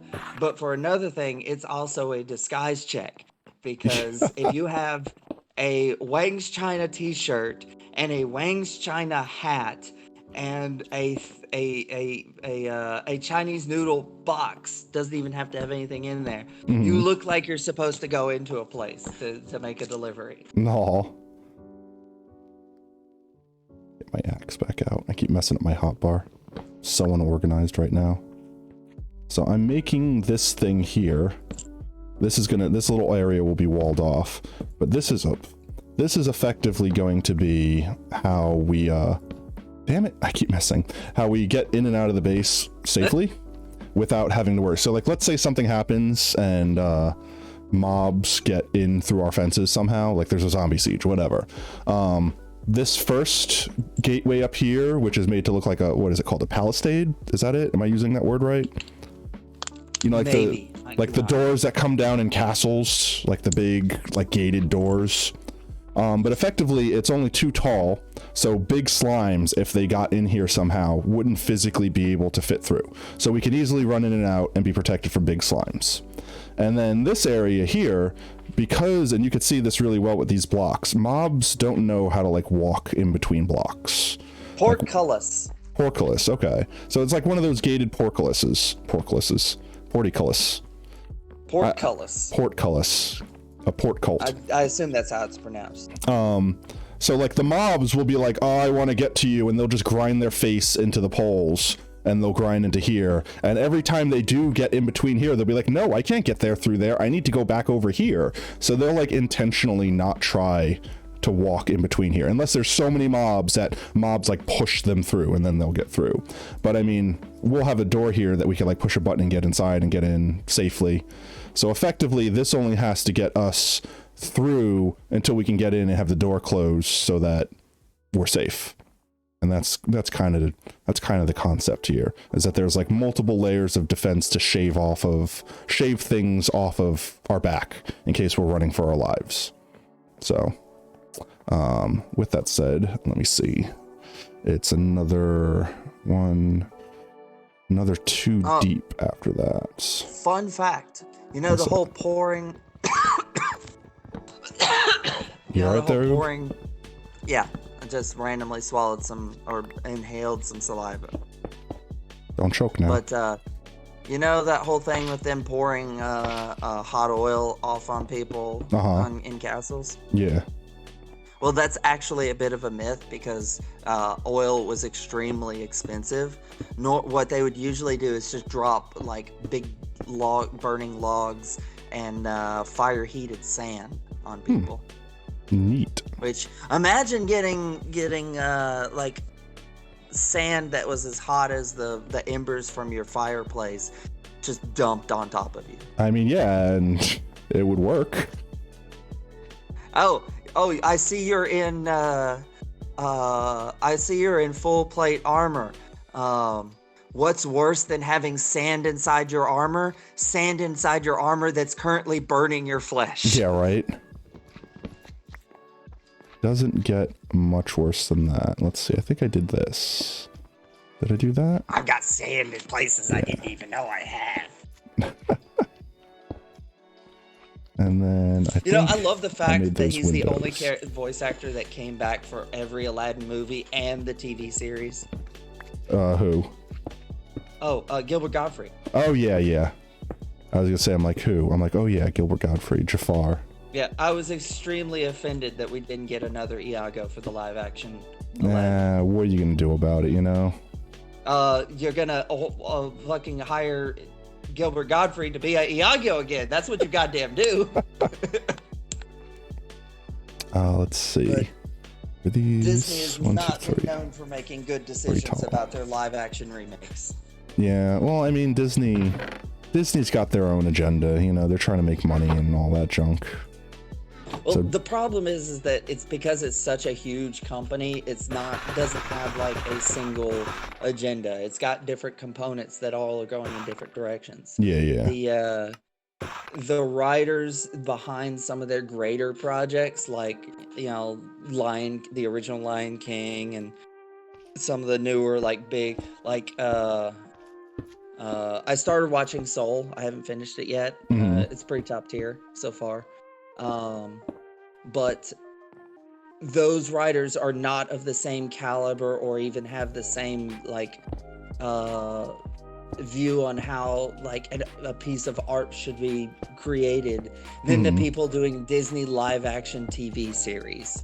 Yeah, but I mean, like every fucking- individual director for every individual thing is going to direct and have different views, and is that right? Yeah, but you'll have like, you'll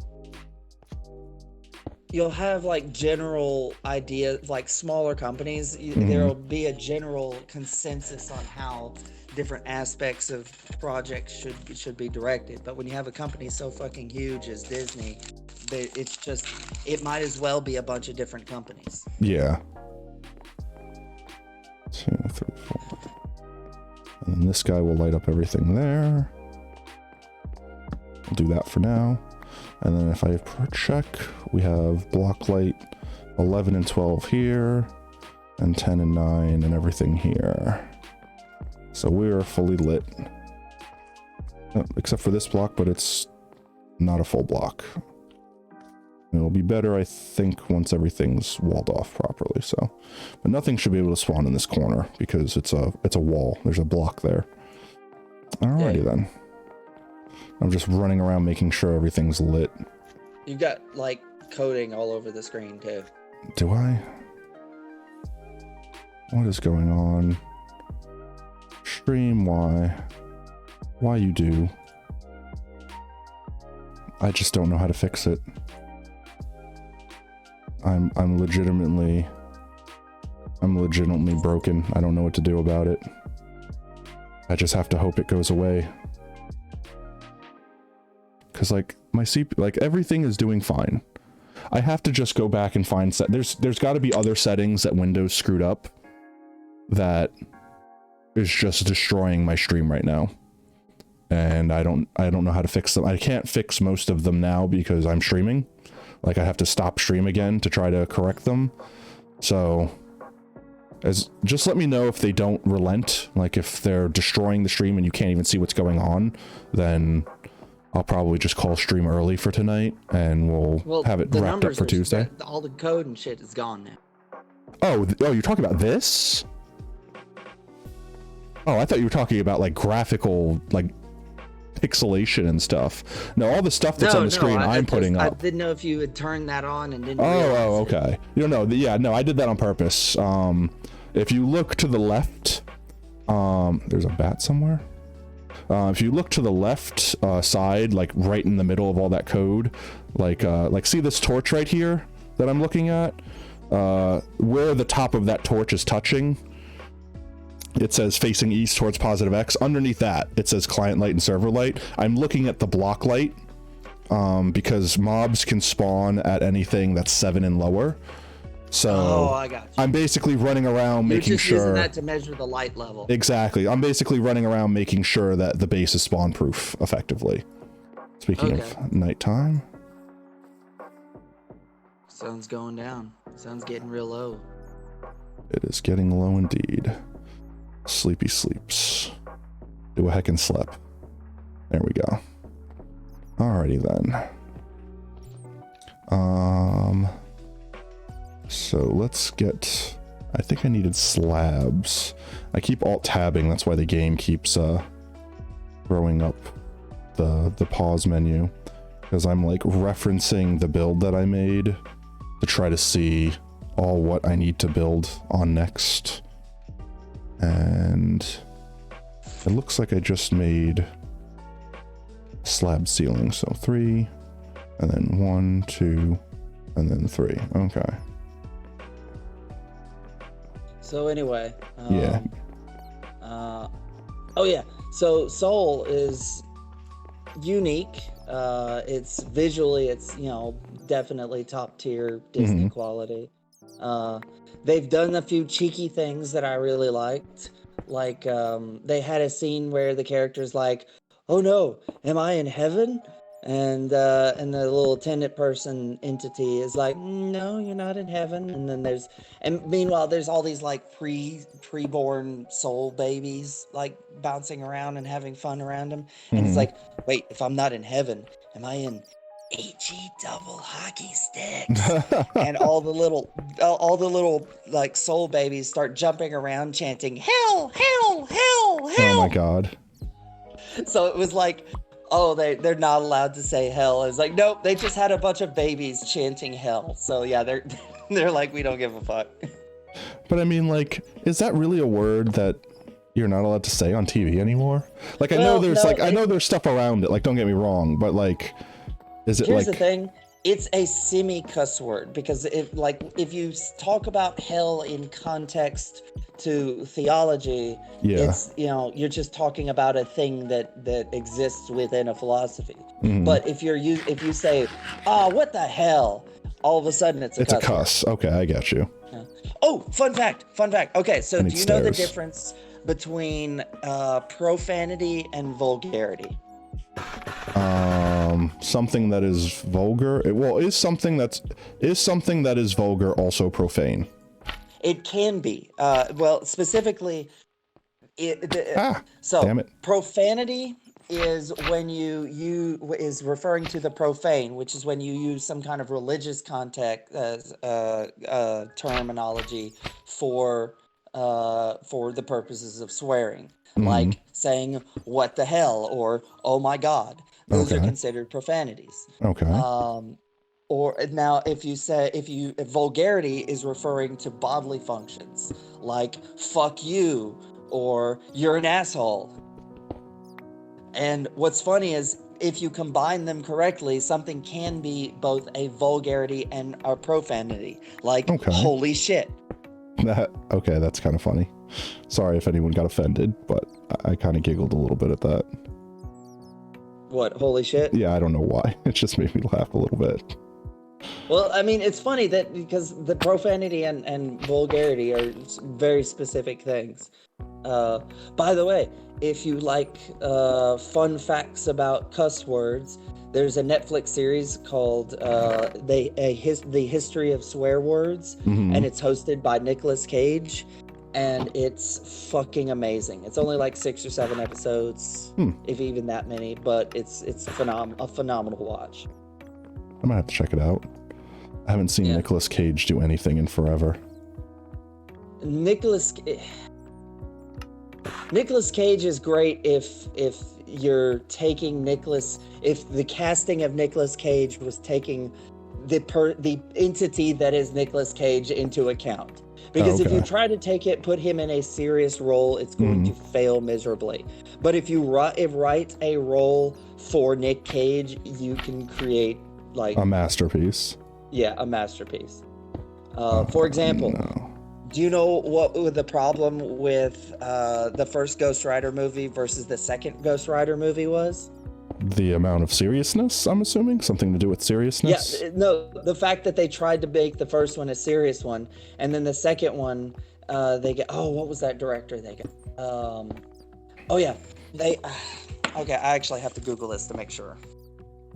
Because it's actually kind of cool. Because they changed directors for the second Ghost Rider movie, and it was a completely different experience. Let's see. What did I do with the inside of that? Did I just use upper stairs?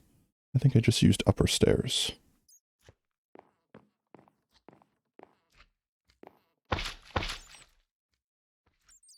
Slime, stop bouncing me. There we go. Okay, yeah, I was correct. The guy that did the Ghost Rider Spirit of Vengeance also did the Crank movies. Okay. And that's, if you know the Crank movies, that's all you need to know about Ghost Rider 2. Because it's ridiculous. I do not give a fuck style of directing. Okay. Keto. Ghost Oh, Rider 2. hey, Keto. Hey, Keto, what's up? He says, yo, potato. I see. How's it going, man? Good to see you again. Sorry if stream's a little scuffed. Hello. It kind of got fubbed by Windows being a butt. I think I just did this. And then we wrap that around there. So I need to get more stairs. Now, here's a wonderful thing that could happen in the Marvel Universe very soon. What's that? So, you know, they're doing all the multiverse shenanigans with the upcoming storylines. Because they had to escalate it from universal conflict somehow. Yeah. Well, there's a lot of things happening where other Marvel universes are going to be part of the MCU canon as other dimensions within the multiverse. For example, Deadpool 3 is going to take place in the MCU. Okay. That makes sense. And this is probably going to due to the ending. Minor spoilers, if you haven't seen Deadpool 2, time travel shenanigans in the after credits, and which will probably lead to him crossing timelines with the MCU. Also, and there's varying reports on how much of this is true. Some of it's rumors, but apparently both of the previous versions of Spider-Man are going to appear in the new Spider-Man film. Neat. So That's Tobey interesting. Maguire, Andrew Garfield, and Tom Holland are all going to be different Spider-Man from different universes, along with villains from each of their respective universes, which will make those Spider-Man universes canon with the MCU, just as a different universe. That's so weird to think about.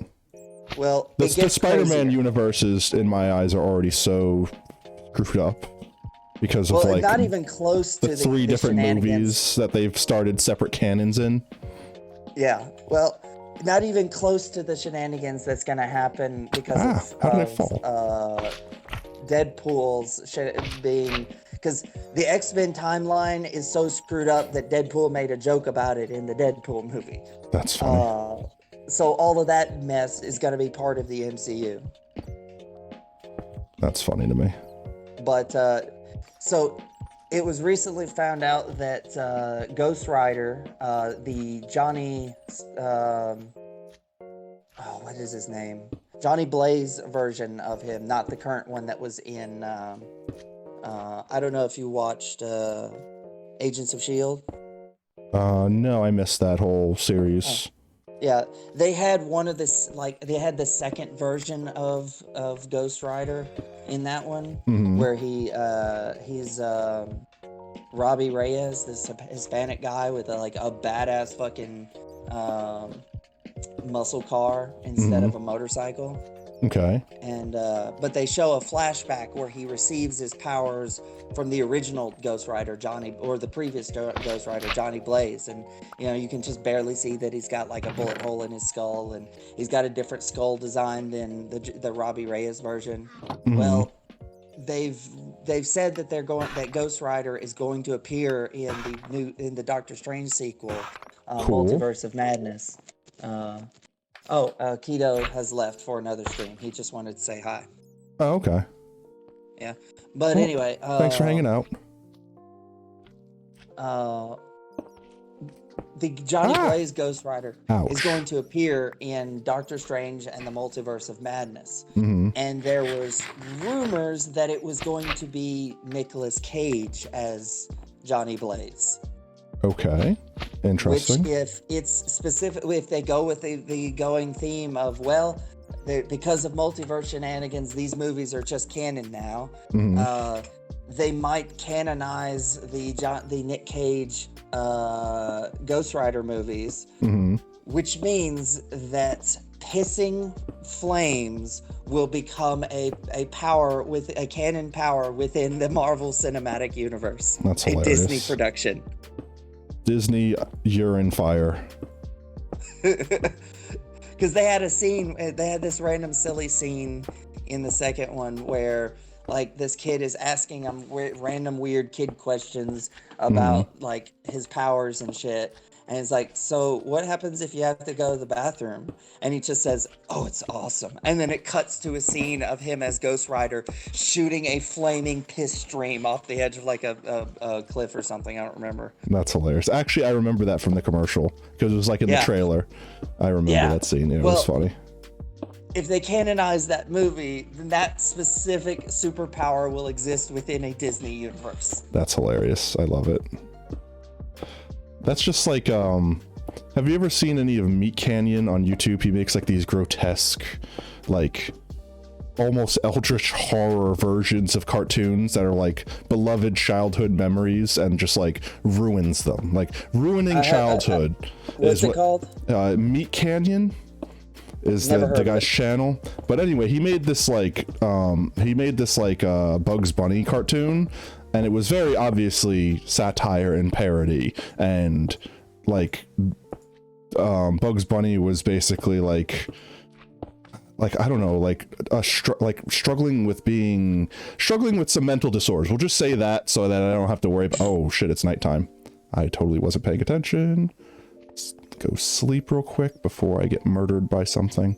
And effectively they YouTube like DMCA struck him for making it, which means that they were effectively affirming that was their intellectual property, which means he apparently did such a good job at representing Bugs Bunny that they thought it was canon. So yeah, that's all I want to say. Oh, that's disturbing. I don't want to deal with these guys down there. Can you guys just despawn if I go over here? I don't want creepers wandering around on me while I'm building this. If they're outside the fences, I don't care. Yeah, I let it get night because I wasn't paying attention to the sky. I got way too vibe. It looks like there's only one creeper that spawned inside of the walls, and then there's a spider that's climbing these walls that I'm currently spider proofing. But the spiders won't bother me because it's daytime and they only aggro when it's nighttime. And the creepers shouldn't be able to get in, so... I will try to act as a secondary alarm clock for you. I'll let you know when the sun's getting real low. Alright, that'd be useful. There we go. So now this place is spider-proof. There's an Enderman out there. That's an MCU reference, by the way. Sun's getting real low. I missed it. There's some fireproof zombies out there. That was the like trigger phrase to help. Oh no, where'd that creeper? Oh my god. That creeper is just... What the fuck is that? Stalking me. What is that? That's glowing thing? Out there, it was a zombie wearing armor. I have to go deal with this creeper. Okay. I have to deal with this creeper. That creeper. Oh. I'm gonna go deal with him. I got a shield. Let's bring you over here, creeper friend. So if you blow something up, it's not my house. Creeper. Yeah. And die. Dealt with. And then you creepers that are in there, you could stay in there. I don't care. You're not hurting no one. I want to get that bone. No, I don't. I don't care enough. But yeah, now that I have this lip around this thing, spiders can't get in there. Even if spiders are trying to get in here. There you go. Dead spider. Spiders can't bite through steel beams. Exactly. There's just a floating spider. He's trying to climb the walls. Alright, you gonna burn to death because your hat broke? Rip.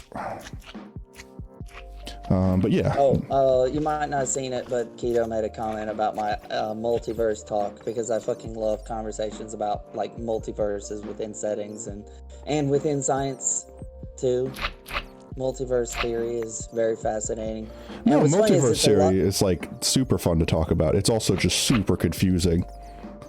Well, the thing is, the thing that a lot of people forget, there's a lot of different models for how a multiverse would work, and that are completely incompatible with each other because they use different mechanics. Like for example, there are models where there's not like some other dimension out there. It's within our universe there are an infinite number of versions of any part of the universe you could find. Yeah. Because so we don't currently know if the universe is infinite or not because we can only see so far. And So the universe could just go on indefinitely. And if that is the case, then every possible combination of like individual particles in the known universe will not only happen in that exact combination somewhere else out in an infinite universe, but it is in fact happening an infinite number of times.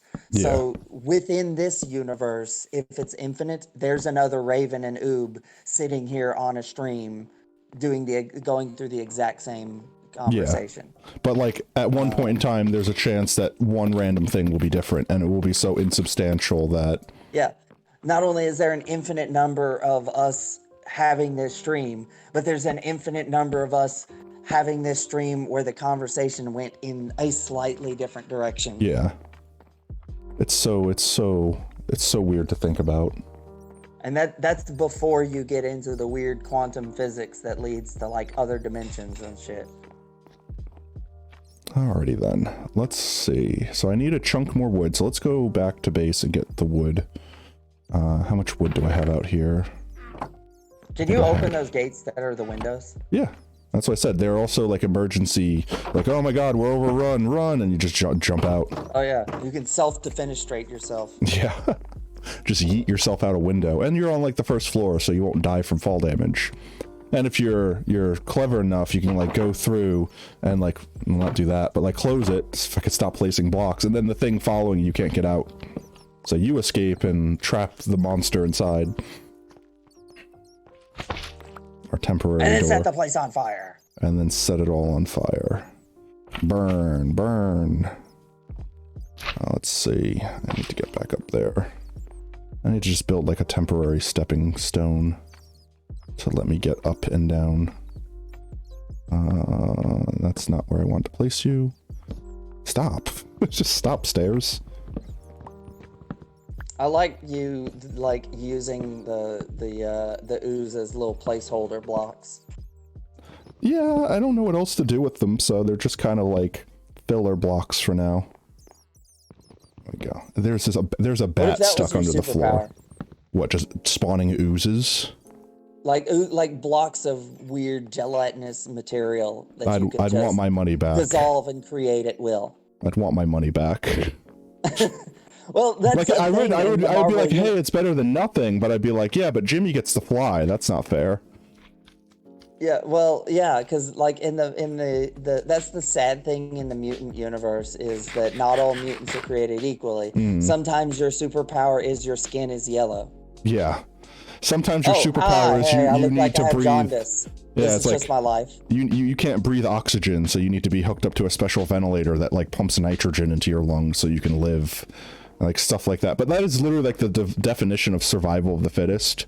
Because I mean, there are effectively real mutants, not like superpowered ones, but like ones that are born where they're like allergic to light. And I mean, you might say like, yeah, but that's just a disorder. Yeah, but that's a mutation. That's part of our biology. So like, as a human being allergic to light, you probably won't live very long.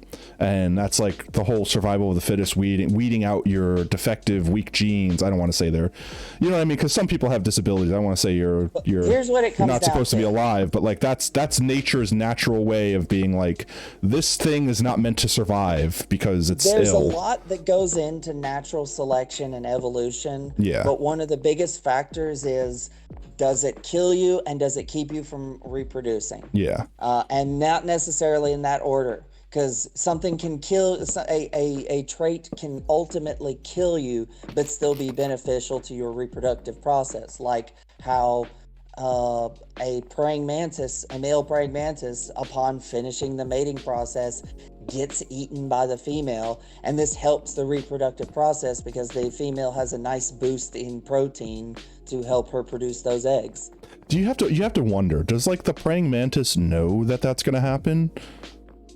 Like going into it, that level of cognition exists within them. Because like if you think about it, like the female is aware. The female is aware that they're going to eat them. Well, the thing is that you got to not think of because keep in mind there's different levels of cognition, and the most basic form of cognition is being able to like react, like sense your environment and remember things about your environment. You know, like there was food over here. Let me come back. And sometimes it's literally just because like here's the neat thing about bugs is they have a very efficient metabolism and like the brain is so simple that they eat something and then they find a comfortable space and then they can just sit there without moving or doing anything for days because there's nothing really running in the background. And they'll just sit there if they're safe and from predators, and you know they'll just stay there until they finally need food again, and then they'll be like, I need food, let me wander around in the typical manner which leads to my species getting food. Well, a lot of that happens with reproduction. You know, bugs don't have sex or anything. They for them usually some of them do. That's just violent. Some of them do. Some of them literally just stab their parts through the abdomens of the other animal or a creature and inject their babies into them. It's horrifying. A classic example I've seen is there's like this. I remember seeing something where a beetle, they walk around in a circle, the male and the female, and one leaves the eggs and the other one fertilizes it, and they do this dance and they never make physical contact at any point, and then they just wander off. And then there's like fish and stuff where you just swim in the right areas that have been fertilized, so to speak, and they don't have to even be aware of the reproductive process for it to be beneficial to the propagation of the species, as long as their behavior that they're programmed with leads to that continuation. Yeah, and if there's something wrong with them where they don't behave in that way, then they don't propagate, so then they don't spread those genes that would, you know, stop their species from living. Probably one of the worst fates for the male of a species, like even worse than getting your head bitten off by your mate, is that of the anglerfish. Are you aware of anglerfish reproduction? I know what they are. I just don't know what they do, and I don't know if I want to know what they do. For those who don't know, an anglerfish is that horrifying aberration of a fish that's like got giant fucking spiked teeth. It's got like the glowing little thing. A glowing little fishing line thing in front of their head. Well, that's the part that people usually hear about, but they get even more horrifying. The one that you're familiar with seeing, all of those are females. Okay. The males are like this, you know, like a fraction of the size of the female. And the way they reproduce is the male attaches to the female and fuses with it permanently, and basically just becomes a source of sperm for her eggs. That's nature. Why are you so scary? It's horrifying. That's like, I had to do research about bed bugs, and that's where the whole injecting through the thing, like the female bed bug basically, like, has a meal, so it gets, like, ready to have eggs, and then, like, the male just literally stabs through the abdomen and effectively fertilizes the eggs. And that's it. It's just literally like, imagine if having sex was just taking a knife and diving it into your partner, and then there's a sea snail that I think a lot of snails do that, but I know there's a sea snail that has a mating harpoon. Oh my god.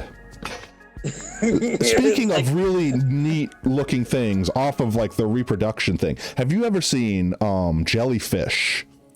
And like a super microscopic zoomed up view of like what stings you when you get stung by a jellyfish? Yes. Okay, so they have hundreds of thousands of stingers, and each one punctures with a ton of pressure per square inch. And it's like they're retractable, like they're like cat claws, like they don't always they stick out. Thump, thump, thump, thump. Yeah, at this point, I'm totally fine with being human. Yes, I am. You can always be like there's tons of species that like eat their partner after they're done reproduce, like black widows, like that's totally like the same concept. Praying mantises, it's just crazy to think that like part of their species is like, yep, I've done my part, consume me, this is normal. Octopuses. Yeah, so, just normal. Octopuses are hardcore with their reproduction. The male, like they do their little mating wrestle, which is already like, looks violent. pretty hardcore. Yeah. Huh? It already looks violent. No, it's nighttime. I should Yeah, sleep. but afterwards, the male has a designated tentacle that it basically uses to transfer its sperm. Like literally hands him, here, have some of my sperm. And sometimes the female will like bite off the arm to go with it for the extra protein, and the male just lets this happen because it leads to help it like higher now chance can't of they reproduction. regenerate legs? Yeah, it's not a big deal. So it's like, oh yeah, you take my sure. arm. That's a minor inconvenience. I'll grow another one back in a couple weeks. I'll get another one. Here, Yeah. here, honey. You need it more than I do right now. Could you imagine being a species that is capable of literally eating part of itself as a part of survival? I mean, actually, that's not so weird to think about because we kind of do that in a way. We don't literally eat our arm, but but when you're starving, you start breaking down your muscles. Yeah, your muscle tissue, like you have reserves of like sugars and stuff like that in your liver. Like your body literally goes into like time to just start breaking itself down to survive mode. Oh my God, there's so many. Well, there's a reason. Zombies. Because we might be able to mate again before we die. Yeah, no, literally. It's just like we have to do biologically, our bodies are designed to survive for as long as possible for no particular reason. For the particular reason of maybe reproducing to propagate our species. But like our bodies are not built efficiently. Like our bodies do tons of things that are just entirely inefficient, but Hey, it worked.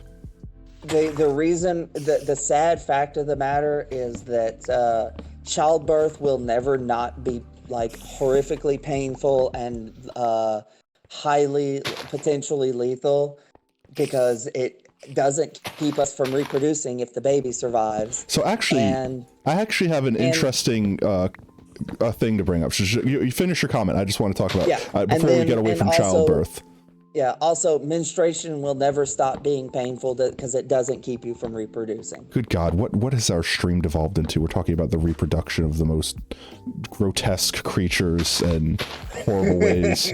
But actually, all right, so anyone that's ever been around anyone or anyone that has a significant other out there that has had a child, let me know if I'm incorrect in saying this, because I don't have an SO with a child or anything, but I've experienced this. While they're having the child, or before they have the child, it's like an exciting thing. You want to have it. Both parties are like, yay, let's do this. And then like during the childbirth process, the woman is like strangling the man, being like, God damn it, why did you do this to me? You did this to me, you son of a bitch. And then it's like, I'll never do this again. It's the worst feeling in the world. Like, hate themselves, want to die, hate their lives. And then afterwards, like a couple of months later, it's like, you want to have another baby kid? You want to have another kid? And you're just like, do you remember the horrible things you said and the pain? Yeah, and that's literally that's an observed phenomenon. There's actually like psychological mechanics behind that. But it's like, is there a mechanic that your brain releases something to make you forget the horrible experiences so you're not traumatized? Actually, 100%. There's literally like neurological blocking that happens in the childbirth experience, to be like where completely the like memory of it is lessened. Like Jedi mind tricks, like you don't remember your childbirth. Yeah. You want to have more That's childs. Nature is the cruelest of mistresses. Oh my, horrifying. But at the same time, like, couldn't nature also make it so that it's not like so painful? You know what I mean? Because like, what if it was pleasant to have childbirth? Keep in mind, there's no plan. There's no plan whatsoever. It's all about incremental changes. For example, the giraffe. Do you know about the laryngeal nerve in a giraffe? Oh yeah, how it like wraps around from its jaw down its neck and then back up to its jaw. It goes all the way up and all the way down. Yeah. Now this is the reason behind this is because originally they had short necks. And they just grew over time and stretched. Yeah, and that nerve was just fine going over that bone instead of under it. That's just how it developed. Well, as the neck started getting longer, it was more of a there's more selection pressure to just lengthen it than to change the route. There really wasn't a way. Yeah, because one is redefining the biology and one is just stretching. So rather than like changing it to go underneath it, it just got stretched out a little bit more and a little bit more until, you know, you've got a 7-foot long neck. Oh shit, that's or, you know, and a nerve that goes all the way up and all the way down, because again, there's no plan, it's just incremental changes. But I mean, like, wouldn't there be an incremental change over time to make childbirth less traumatizing for the sake of, you know, I guess it's easier for the brain to be like, no, just brainwash them. It doesn't keep you from reproducing. I know, it's like, I guess it's easier just like it's easier to brainwash my host to being like, you don't remember that, as opposed to physically change your biology to make it less painful. Think about this. The koala. A koala sleeps 23 hours a day because it has to spend all that time digesting the only plant it's capable of living off of, the eucalyptus, which is so poisonous it takes 23 hours a day to digest it. That's so... Just imagine your main food source being something that would kill most things. You know, I was thinking about what's interesting, like shit like Zootopia, where you have the different animal races that have evolved to the point where they're sentient and kind of like humans. But they have definite differences between the different species. Well, if you had koalas in that universe, I imagine koalas in that universe basically like living in like hippie communes where it just is like, okay, well, here's a farm where we can get our food supply, and now here's our house that's full of comfortable places to hang out and sleep most of the time. Lol. We need to build a safer way to get to and from the new base. We need to link up the foxhole. Ooh, underground tunnel. Yeah, let's build some shovels and make an underground connection to our place here. But here's another thing. The passage of DNA isn't even like the imperative for DNA to replicate and be passed on. Doesn't even care if the thing carrying the DNA is alive at any point, because you have things like mitochondria, which used to be a single-celled organism that was living in symbiosis with us, and eventually it just became more efficient for the host, for the cell to no longer be a living organism, and so they evolved into a dead part of our cells that has its own genetic code that continues to get passed on. So weird to think about. Is it still safe in here? It looks safe. All right. Let us dig. I guess we don't have to dig from all the way over here. And then there's colony creatures, and that's some weird shit. There's so much crap in nature that is just nightmare fuel. You know why? You know about a Portuguese man of war? No. It's kind of like a jellyfish, but it's got like a fin on the top, and it's a big bubble that just kind of floats on top of the water with little tentacles hanging down. That's so weird to think about. Yeah, it already looks like an eldritch horror, but what's even weirder is it's not even a single organism. The bubble, its tentacles, I think its reproductive system, are all different creatures that are living as a single organism, because one thing handles processing the food, and one thing handles its defense, and no single creature can survive on its own, but together they form a single organism. That's so crazy to think about. I mean, even if you think about like humans, we are a creature that is combined of like multiple separate systems made into one. Well, yeah, like all the fucking bacterial, our internal, our gut bacteria colony, and which actually affects how we think to a degree. Because, no, like seriously, like there's so much about our body that, ooh, what is this? That is not just... I think it's like only 1 in 10 cells in the human body are actually human. It's so weird. Like bacterial cells are much smaller than ours, but through raw numbers, they outnumber us 10 to 1. Where is this? This is 178. Let me just take a screenshot of this coordinate, and I can dig to here from our base. Sweet. Because I'm just blindly digging under the ground like a mole right now. Yeah, but if you want some real existential horror, even among the shit that's technically human isn't a single being. Because you look at the way our brain functions. We like to think of ourselves as a single being, but we're really a collection of different processes all working in conjunction with each other. And those processes can disagree with each other. Like anytime you've ever had cognitive dissonance in your life, that's two parts of your brain not working in conjunction with each other. That's so weird. I mean, just think about, I was gonna say, just think about the fact that if you like your brain got damaged to the point where you like disconnected your left brain and your right brain from each other, you would like effectively be two people in the same brain. Well, yeah, that's the thing. So they're like you would like different things and remember different things and have different oppositions to certain things. Like it's crazy to think about that. Like your brain could be multiple people.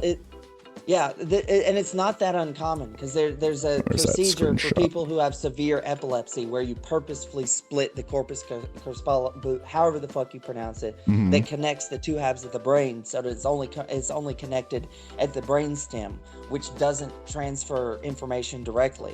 And so the two halves of the brain will work independently of each other. But because you've spent your whole life working in conjunction with each other, you usually don't notice any differences until like random little things come up where you'll grab one t-shirt with one hand and the other one will grab it and change it out for a different one. And you're like, wait a minute, what just happened? And what's really funny is a lot of the times you won't even realize it's happening because your brain is really good at justifying its own actions. Because I don't know if you've seen the video where they like they'll like put a divider get a split brain patient, put a divider between their eyes so that one half of the brain is aware of one thing and one half of the brain is aware of the other. And then they'll tell them tell one side, pick up an item from the table, and it'll pick up a Rubik's Cube, and then they'll ask the other half, why did you pick it up? And they'll say, I've always wanted to solve one of these.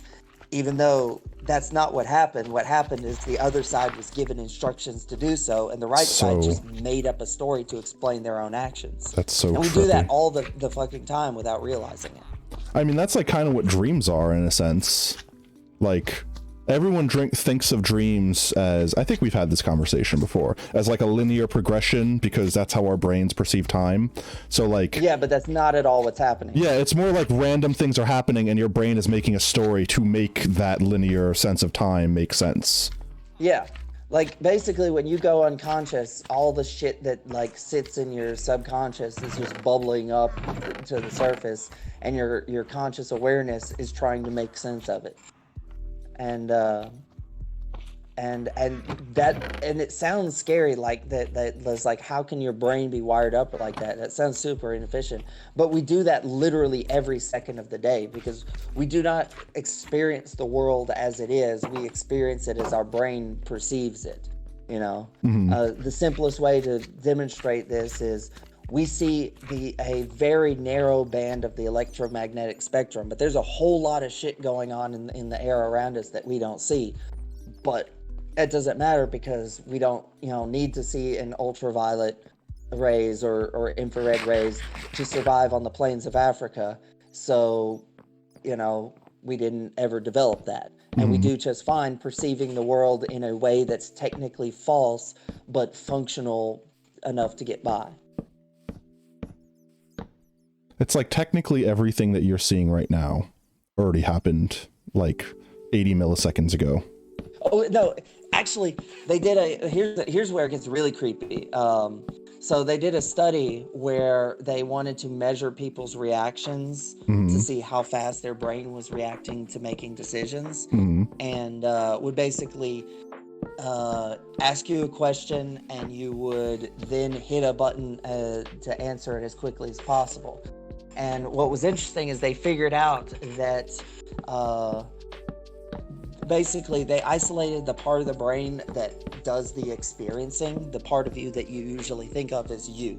When you experience something, that experience is happening somewhere in your brain.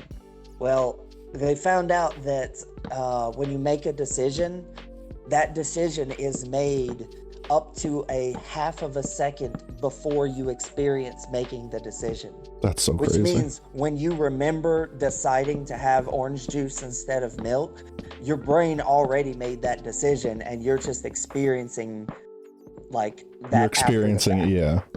So the thing that you think of as you isn't actually making the decisions. It's just sitting back and watching everything happen like a TV.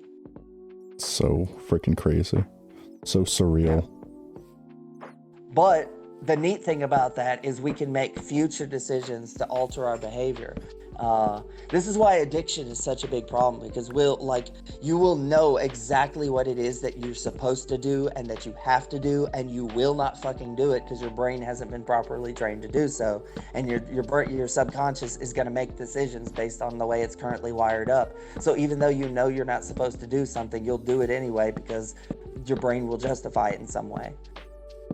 It's wild to think about stuff like that. Just like how like that gets into like I don't even want to touch on this subject because it's so creepy to think about, but like that gets into like free will and things like that, like everything that you do being preconceived and like nothing matters, well, everything in the world is predetermined, you know, like not to come off like a nihilist, but I have yet to find a reasonable argument for the existence of free will.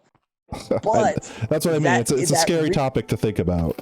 But at the end of the day, it doesn't fucking matter if we have free will or not, because we feel like we have free will and we don't experience anything other than having free will. So from our perspective, we have free will, even if our decisions are all predetermined. We still get to experience. How about this? What if you came to the realization that you had no free will, but your life was great and you had a good time, and even if all of your decisions were predetermined, but they were all good decisions that you had a good time with, would you be against that? Even though that's scary to think about, I find some weird sense of comfort in that. Because like that's where a lot of comfort among nihilists comes, is when you hit, is because at the end of the day, it doesn't really matter if anything matters or not. It matters to you. That's what I mean, because like in the end of the day, if nothing matters and everything's preconceived, that means I couldn't have done anything to change anything, so I may as well have just enjoyed what I had and not really worried about what I could have had. You know what I mean? It kind of makes that whole what if situation just go out the window, because you're like, who cares? If it's all preconceived, then that means there was nothing I could have done about it, which means I should have just sat back and enjoyed the ride. You know what I mean? So it's like, even though that's scary to think about, at the same time, there's like a weird sense of nothing matters. Well, yeah, that's a more dramatic way of thinking about it, but yeah, there's a weird sense of serenity within the hecticness that is thinking about that in that way. There is a certain comfort to the viewpoint that there are no objective truths, or nothing objectively matters, but things matter to us, and that's what's important. You know, you create this whole idea of you having, you know, some kind of destiny or role or fate in life is like, well, you can still, even if the choice isn't real, you can still make that choice. And, it's like even think about like I'm playing this game right now. This game doesn't matter in the grand scheme of things. This game, well, I'm not gonna say it's not gonna make me money. I don't know. One day I might be famous or some shit. But I mean, like, you know, I'm just playing a game because it's fun. This game doesn't mean anything. It doesn't have a greater meaning. It doesn't have a greater purpose. But at the same time, if like we have people that are just sitting here enjoying our conversation and enjoying me being an idiot playing the block game, then like, who cares? Like, everyone's having a good time. Like, it doesn't need to be more than that. Well, if you want to make the argument that the game doesn't matter, you also have to realize that the game is just a series of electronic signals going in through a piece of plastic and metal being viewed by a carbon-based life form that is just a bunch of signals bouncing around in a brain, nothing matters. But it matters to us, so it matters about as much as anything could matter. Everything doesn't matter the same amount as it does in some weird way. Like, that sounds so confusing, but everything equally does and does not matter the same amount. Well, because again, it's like everything is important, and at the same time, nothing is as important as some people might. You know what I mean? Like our lives are all individually important because we're one of a kind, we're unique, this and that. But at the same time, in the grand scheme of the universe, we're just a blip. You know what I mean? Like, we'll come and go. The people that love us will come and go, and the people that love them will come and go. But like, in a sense, the thing that made us unique will live on through them. But beyond that, like, we are still gone at that point. You know. It's so trippy and weird to think about. I try so hard not to get hung up on thinking about stuff like that, because you could just go off on a tangent, and it's like an irrelevant tangent, because like we were saying, like, it doesn't matter. But it's just so weird to think about. It's just so... Well, it's like, I have a really dark, but it's in some ways by the way, sorry if we're giving anyone an existential crisis in chat. Like, please. But, so, unpopular opinion. Love isn't real. That's a touchy one. I think we should avoid that subject, because it comes down to so many things. It's opinion. In the end, there's so many opinions, and until science can actually nail down fact or you know what I mean? Here's the way I look at it, because I can look at it purely from a scientific view and still gain a positive outlook from it. Mm-hmm. The giddy feeling you get when you first hook up with someone is a chemical reaction that is meant to encourage pair bonding, which increases the likelihood of successfully raising a child together through a positive social interaction. Over time, as you stay with that person, that giddiness, that magic in the beginning starts to fade, but then you get this different kind of love that's more or less comfort, because you're used to the person, and you're used to each other, and you're used to living with each other. But here, oh, what the tree just yeeted me. But at the end of the day, God damn it, still leads to positive, interactions and people. But here's the thing, and this is where the debate always comes up. Is that chemical reaction love? Or is that just the chemical reaction that makes you feel that way? Like, the definition of love isn't scientifically defined. We can all agree that oxytocin and this and that and giddy feelings, butterfly in our stomach, like, I'm fairly certain no one will disagree with that being the thing that's happening. But like, for example, when you look at one person and you get that feeling, why didn't you get that feeling when you looked at the person right before it? Like, what else is happening that's making your brain be like, that person? That's the right shit right there. You know what I mean? Like, there's something else going on psychologically that's activating those chemicals. That could be the case, but my argument is, even if it was nothing but chemicals, like if there was nothing metaphysical going on, it really wouldn't factor into to the importance of the love phenomenon, because it still makes people happy. Yeah, I mean, as long as you're not, like, the thing that I think a lot of people get confused is, like, when that chemical reaction happens, like you were saying, like, arousal, like, people mistake things like that for love, and then once that initial chemical reaction fades and they realize they weren't in love, then that love is replaced with depression. And, like, I guess that's why it's such controversy on what love is, because everyone will define it as something different. Some people will try to make it more scientific, and some people will make it more metaphysical. And in the end, like, who really knows who's right or wrong? Because it's like one of those things, like I said, until science could be like, we found the love gene. This is the specific thing in our biology that factors what we do. And, like, until that is isolated. I mean, that's something we do know. It's just like the well, I mean, like, specifically, like how I was saying, like, the thing between, like, why you would like one person over the other person. You know what I mean? Like, there's probably something in your genetic makeup, or at least in the way your brain is wired from your experiences, from the way you lived life, you know, things like that, that made you emit those chemicals to have that reaction when you were, you know, exposed to that person or that thing. It's a complicated process, because like there's a lot more going on than just you know, the attraction for the need. Because like I'll tend to cite the need to reproduce, but then there's, you know, that's not always the driving factor behind relationships. Yeah. Well, that's like the biological reason that our brains are wired to be that way, is because our genes are basically like, you need to pass me down. I want to survive. I don't want to die. Because it could also, there's also factors that are affected not just by how you interact for the purposes of breeding, but also anything that benefits the building of a community can be passed down genetically.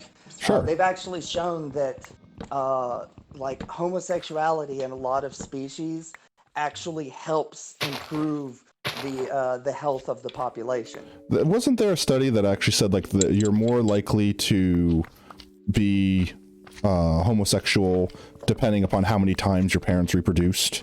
That is one. Okay, so here's the mechanics behind that. There's a lot of different factors. Like, was that proven or was that just theory? Okay, so that always really interested me. Here's the deal. The theory, I don't know how substantiated it is, but the theory on that, and it only affects like genetic male homosexuality. You know, females don't factor in, but there is, so if you're a firstborn a male, and your mother's body is constantly trying to murder you.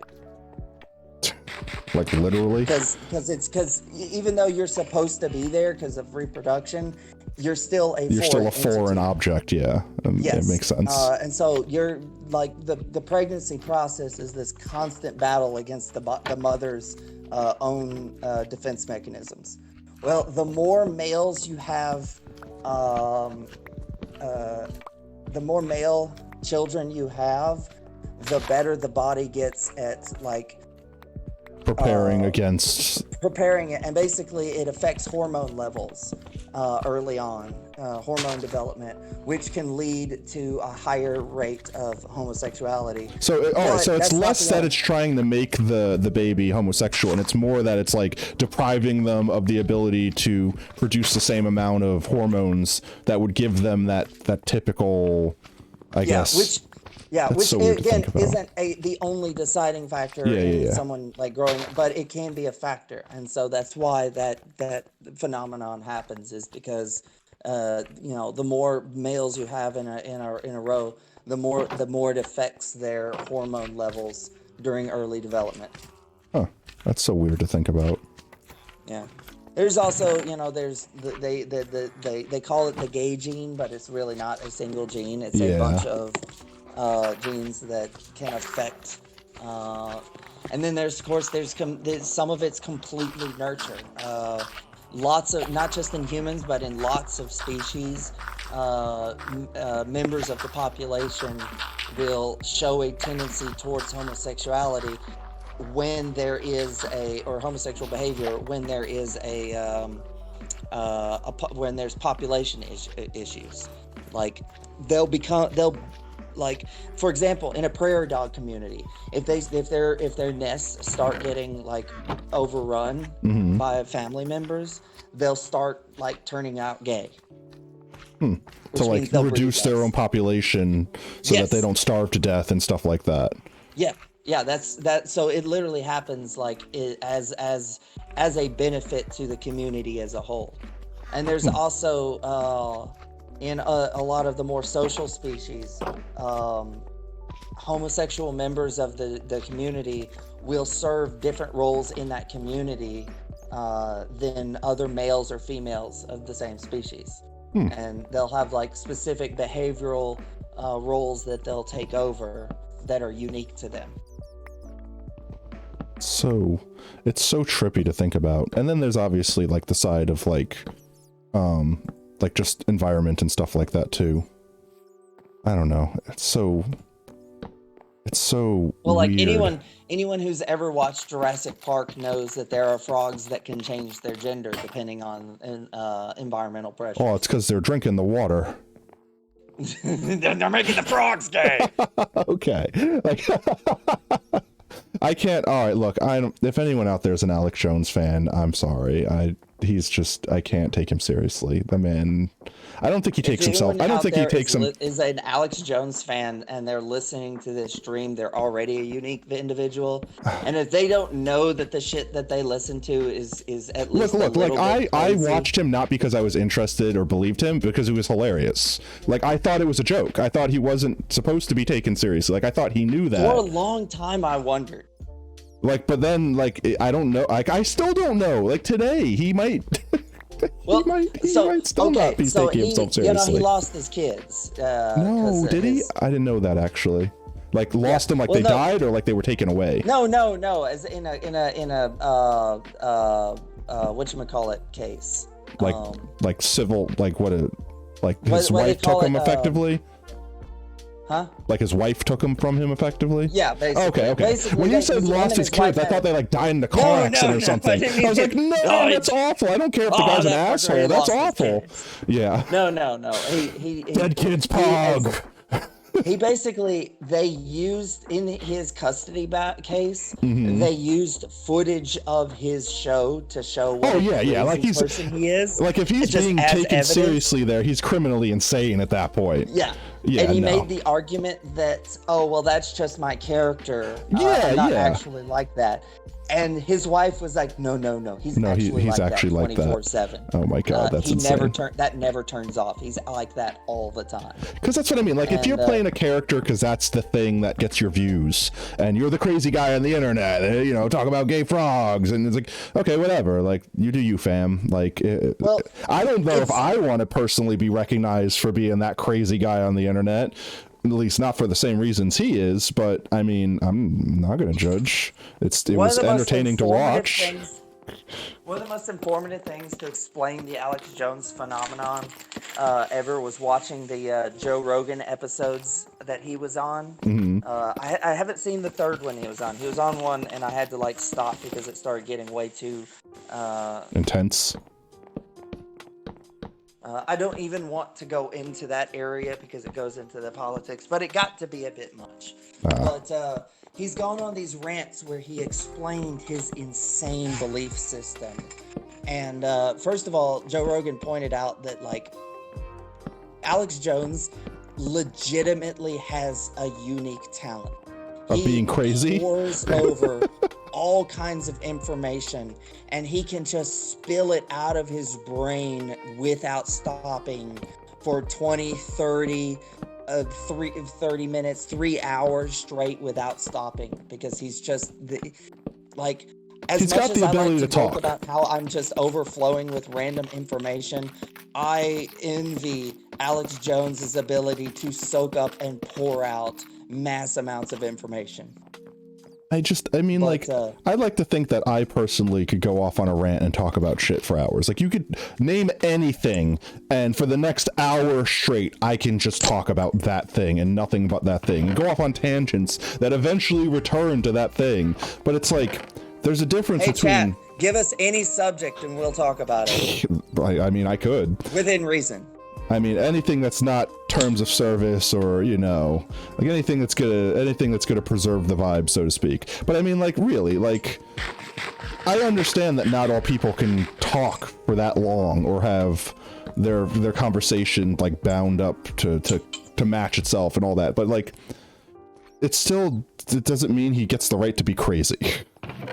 That's it. Oh, you have the right to be crazy. It's just nobody has to support you if they don't want to. No, I don't mind I don't mind him talking about making the frogs gay. That's just hilarious. But it's is he meaning to be taken seriously? Because if he's actually making people believe that he's serious and You know, like, for example, like if you watch a comedian do stand-up and say something offensive or talk about an offensive subject, as long as everyone is laughing and no one's like feelings are getting hurt and everything, everyone's just having a good time. Like, there is dark humor and some people it's not their cup of tea, but like there's a difference between intending to offend someone by making a joke and making a joke. And like the people that are intending to offend people, they could fuck right off. That's not, they're trying to hurt someone's feeling. They're trying to stir up drama. They're trying to, and some people, that's their living. They want to stir up drama. That's how they get their views. That's how they make their money. And I don't agree with that. But like, it's one thing, like if he was just making jokes and they weren't supposed to be taken seriously and like everyone knew that you weren't supposed to, but the fact that you still don't know, like that I still don't know, like watching him play his quote unquote character, like that I don't know if he's actually supposed to be serious. I think he plays it up a little bit, but there's no doubt in my mind that he believes at least some of the crazy shit that he spreads. I mean, like, you gotta believe at least some stuff to be able to talk about it for so long. Like, I mean, heck, I'm talking about all this crap now because I believe in it. You know, like, I believe that he's actually crazy. But, you know, that's because, I don't know, that's my opinion. Someone out there, you can fight me over it. I don't care. It doesn't really matter. Everyone's allowed to have their opinion. I'm not going to be angry if you like him. I'm not going to be angry if you think he's not crazy. Just, that's your opinion. That's it. Everyone can have their own. I don't know. Sometimes I like to fantasize about, like, what if it turned out that Alex Jones was right and he was the only sane person in the world and we were all the crazy ones? A Mars slave colony, and there's like an active effort to turn the wildlife gay and just crazy shit. Like that's like what, like, you know, like the old movie trope where you have like the homeless guy on the side of the road be like, the end is nigh, and you're like, yeah, okay, buddy, sure, whatever you say, and then it's like the movie that he's in where the end is nigh, it's like the actual end of the world, and he's like, I was right. Iron skies. The moon Nazis are coming. It's just like, I told you so, and then immediately dies in the movie for comedic relief. It's like, you could always sit there and wonder, where did I put my axe? There it is. But I mean, I would really like to hope and believe that. I don't want to live in a world where Alex Jones is right. Yeah, that's what I mean. I don't want us to be real, please. Please. All right, I think we're finally at the point where I can dig out this floor down here, and look, the whole floor is done, with exception to where the basement is. What's funny is Alex Jones didn't used to be that crazy, and I actually used to agree with a lot of his shit, like back in his early days, because he was talking about actual conspiracies that were really happening. But then every now and then it'd take a really weird, crazy turn, but we just didn't notice it most. You don't notice it most of the time. You catch all the reasonable shit. Well, over time, the reason I just thought of something. I just thought of something. The balance between reasonable and unreasonable shit like started getting more and more skewed until every word out of his mouth is 100% high octane crazy talk. I just realized, dude, if we get one more diamond from something, we can build an enchanting table. We have enough obsidian left, and I totally have books. So we just need one more diamond and I can have an enchanting table. Nice. Then we have to get a villager that sells me lapis so I can actually, because I have 34 levels right now. We could totally get some high-end enchantments. Cool. Sweet. So I guess I'm going to dig this place out. No sense in leaving it here. And that'll also spawn-proof and I can get all the torches back. What if the flat earthers were right? Like, that's, like, I want to believe that can't be right. Like, I don't want to tell anyone that their opinion is wrong, and I support everyone having the ability to have whatever opinion they want. Doesn't matter how crazy it is. And I really don't want to get into those, because that's, like, borderline politics, but, like, I can't believe something like that. Not with everything. Well, like, everything that science has told us is just that it can't happen. It's not sustainable. What happens is they're with conspiracy theories like that is there's an answer to every argument, and so it becomes due to a complete misunderstanding of the burden of proof. you'll have situations where people will feel justified in believing this insane shit because they have explanations for it, and you can't explain why their explanations are wrong. Well, it's not even that. Like, for example, like, even if we personally never left the planet, there's just so many things that in my eyes just explain... That scared the crap out of me. I thought I heard a sound. There's just so many things that, I don't know, just make it feel like it's obvious. Keep in mind, our eyes can be deceiving, but there are repeatable tests that can be done to prove. But I mean, like, people back in, like, friggin', like, I don't even know what times, but, like, ancient times. Ancient Romans knew that the Earth was round. And they not only that, but they calculated the rough size of the planet. Like, they calculated, like pretty close of how large the planet was assumed to be, based off of the math they did. They actually managed to measure a pretty close estimate of the weight of the planet That's back what I mean. in, like, the Renaissance. So it's like, it's so hard for me to think that, like, people with primitive sextants and, like, I think that's the tool. Is a sextant? It's like the thing that, like, measures, like, angular thing based off of, like, star and stuff. Something like that. Like, they use these primitive tools like that to get stuff that we today confirmed as true. You know what I mean? And it's like, how the hell are we going to sit there and have a society that already back then agreed that the world revolves around the sun? Funny thing that happened with them, and this has happened before, but they had this thing where, like, one of the, like, heads of the Flat Earth Society or whatever, they had basically all gotten together and, like, funded like this expensive piece of testing equipment that would have proved that the Earth is flat.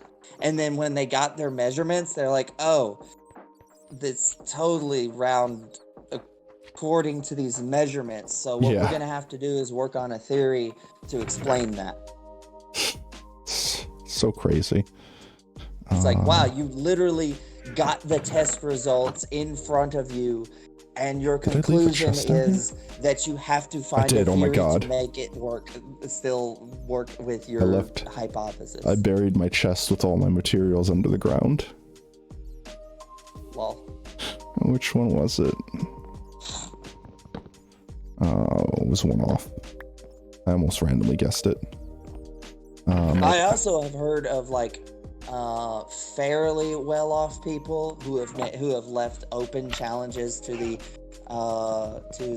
Flat Earth Society, saying that I will personally fund an expedition to Antarctica to show you that there is no ice wall.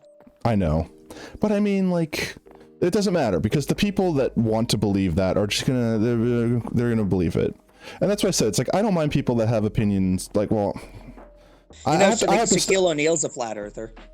Yeah, but, like, okay, like, so, like, I'm fairly certain the person that invented the Flat Earth Society, like, the person that started it, pretty much openly had already said, like, I don't actually believe it. It was just supposed to be a fun thought experiment. Because, I mean, I'm totally on board for that. Like, imagine a world where it actually is flat. Like, think of how much that would change what we know and what we do, and think about how fun it would be if the government had this big conspiracy. Like, if all those things were true, there's so much that you could do. You could think outside the box, so to speak. I'm totally on board for that. But there's a difference between having a fun thought experiment and believing that everything you know is a lie, and, you know... There's a part of it that's harmful, because the people that believe it's really real and they're not just part of the thought experiment, so to speak, are going out there and, like, having children and teaching their kids, don't believe what you hear in school, the world's flat. You know what I mean? Shit like that. And it's gonna screw them up for the rest of their lives, you know? Like, they're gonna think that shit's real, and they're gonna get humiliated in school. Like, I hate to tell you this, but it was not a joke. It was serious from the beginning. It was formed in 1956 by basically a guy that was big into alternative science. In other words, not science, and like made a bunch of religious arguments and stuff, and basically just made a bunch of shit up.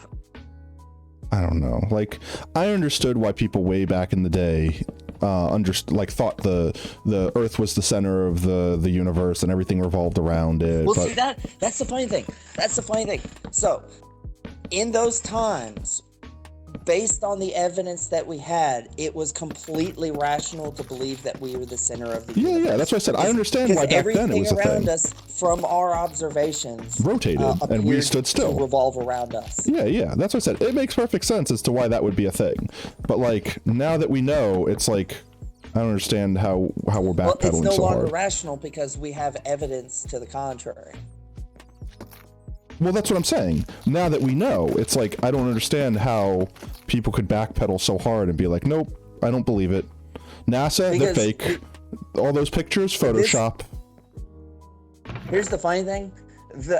One of the core roots of the problem has nothing to do with the belief itself. It has to do with the fact that people love conspiracies because they love being in on a secret. Sure. And that's the biggest driving force of being in like one of these crazy conspiracy, subgroups is you're one of the chosen ones who has secret hidden knowledge that other people don't, and it's your job to like enlighten the world.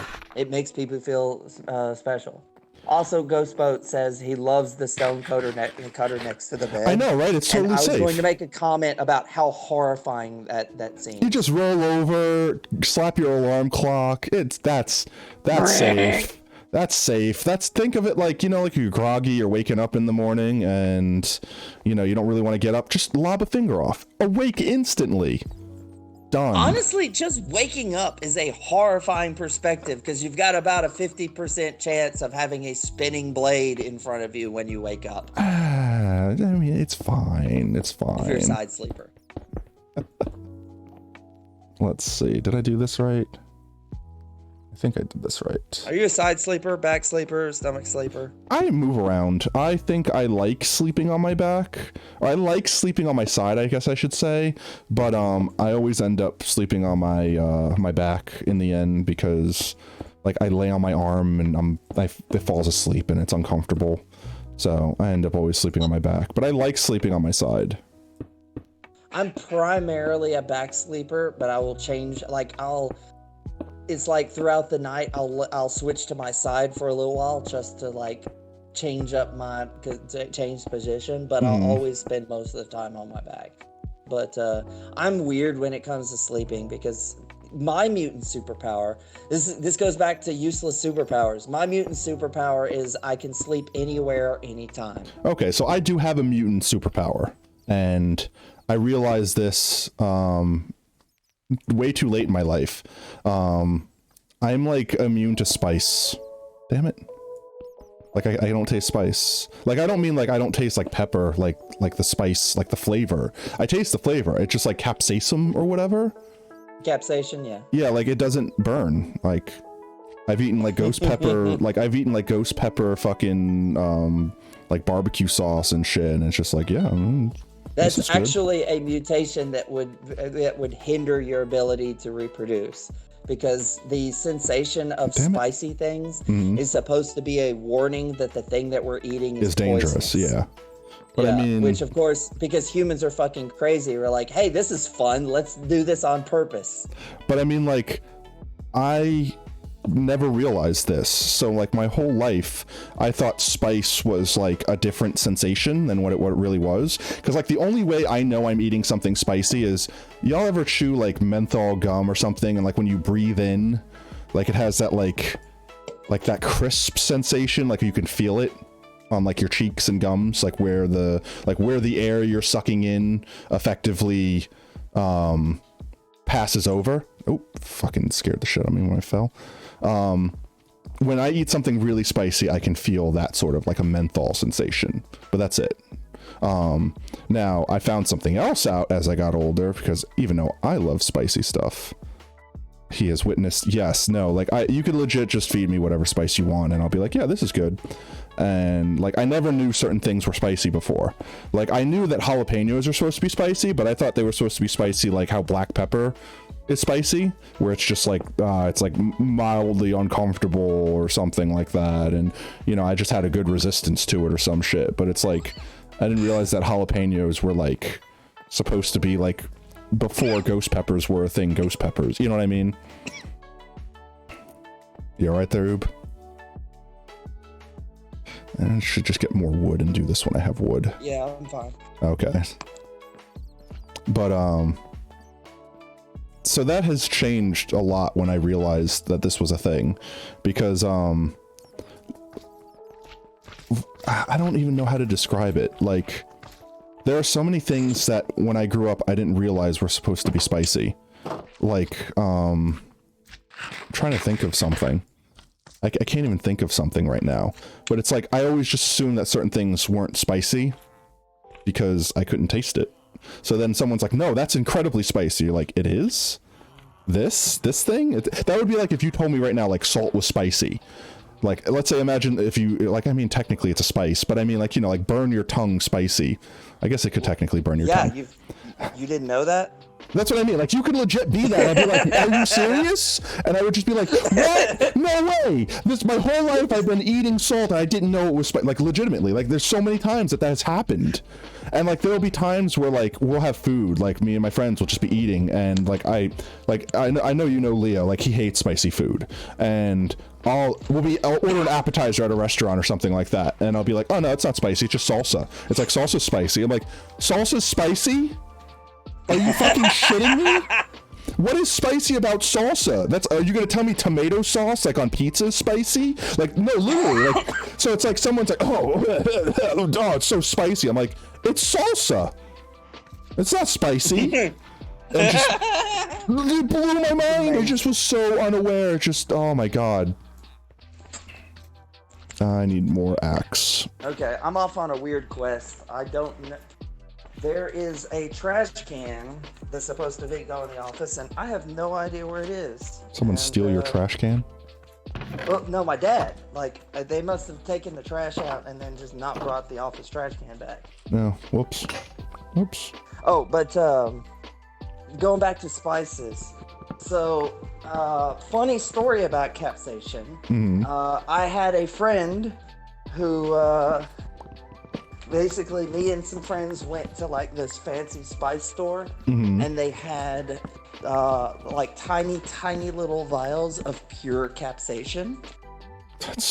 And you're supposed to dilute it like 10,000 times. It's insane. And he took like they took like the little dabber mm-hmm. and like dabbed it on his tongue. Mm-hmm. The second it made contact with his tongue, thump right on the ground. Oh my Passed god. out, went into shock immediately. Oh my god, that's horrifying. He was fine. He like immediately got up. I was like, wait, what am I doing on the ground? What the fuck just happened? But it was like his body was just like, I'm dead. Just had a violent reaction to it. Yeah, well, it's the sensation, because it was pure capsaicin. It literally like overloaded him, and his like brain like seized up for a second. That's horrifying. He went into like mild, pain-induced shock. That's insane. That's so insane. I have found out, in my later years, so to speak, that other things besides your mouth have receptors for capsaicin. Yes. And those things in my body can still feel spice. I don't want to explain them because I think that's going to harsh the vibe of the stream. I mean, hell, I'm talking about the stream that we were talking about horrible reproduction the entire time. Well, we could go back to that if you want. No. But apparently, like, parts of your intestines actually have capsaicin. Have capsaicin receptors. So your butt can taste spice. We'll just leave it at that. We'll just leave it at that. Ooh, you alright? It sounds like the house is falling down on you. Oh, sorry. I forgot to mute again. Give me just a sec. You're good. Just making sure you're alive. It's about to be nighttime. I can't mute! It is. Let's go sleep real quick. I don't want to have to deal with zombies. My button is not working. Okay. I don't know what to do. I don't know what to tell you then. It's essentially pepper spray. Yes. Okay. So I'm just gonna leave my phone in a different room while I take care of this real quick. I'll be right back. Okay. So the other thing that's weird that I also never noticed is I have that weird mutation where cilantro that's not ripened perfectly tastes like soap. That's a thing. I don't know if anyone's ever experienced that, but that's totally a thing. Effectively, it just tastes like you know how like when you go to a public restroom and they have like those little soap dispensers. It tastes like that smells legit, just straight up, like you just drank it, and it's gross. And I gotta hear that's part of the conversation. Okay, so effectively I was saying that I also have that weird like taste defect where like unripened cilantro tastes like soap. So like I never knew this, so it was actually like I went to it like was it Trader Joe's?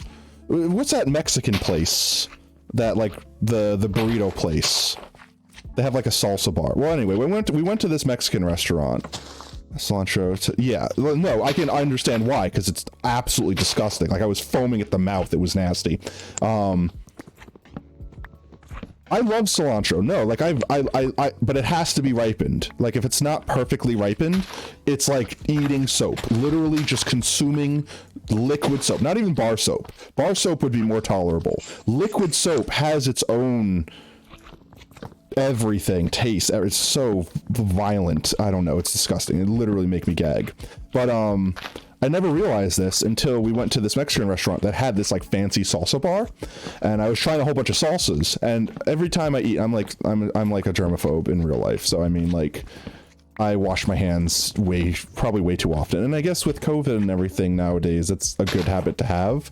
But right before we ate, I went to the bathroom and I washed my hands, and I washed my hands with, you know, the liquid soap that they have in the bathroom. So when I came back afterwards and like got myself a serving of salsa and chips and sat down, I thought I just didn't wash the soap off my hands well enough, and then I was like eating soap that was on my fingers, which in and of itself disgusted me. So I immediately went back to the bathroom and had to use more of that soap to wash my hands off. And when I came back, it was still like tasting like soap. So I'm like, this is disgusting. I had to go back and wash my hands without soap because the only soap they have is this nasty soap that tastes disgusting. And so it's like finally I realized that it wasn't actually my hands, it was just the salsa, because everyone else at the table was like, nope, salsa tastes fine to me, it's just you know, because no one realized that was a thing at the time. So meanwhile, the whole time I'm thinking I'm just eating fucking soap like some idiot, and it's really just that there was like unripened cilantro in their salsa, and that was it. It's amazing. Yeah, so now I know, like immediately whenever I sit down at a restaurant, you can almost, like I can almost smell it. Like it's weird because I really like to think that I have a good sense of smell. Like I can smell ketchup from a mile away because it's evil. I don't care if anyone out there likes ketchup, you're a heathen. But like for example, ketchup like whenever has its place, and that place is away from most foods. Exactly. Thank you, Rube. I'm glad we agree. But like now, for example, don't whenever get me wrong, ketchup and fries are required together. Oh my god, you're a heathen. I can't know you. That's it. Stream's over. Oob's not invited back.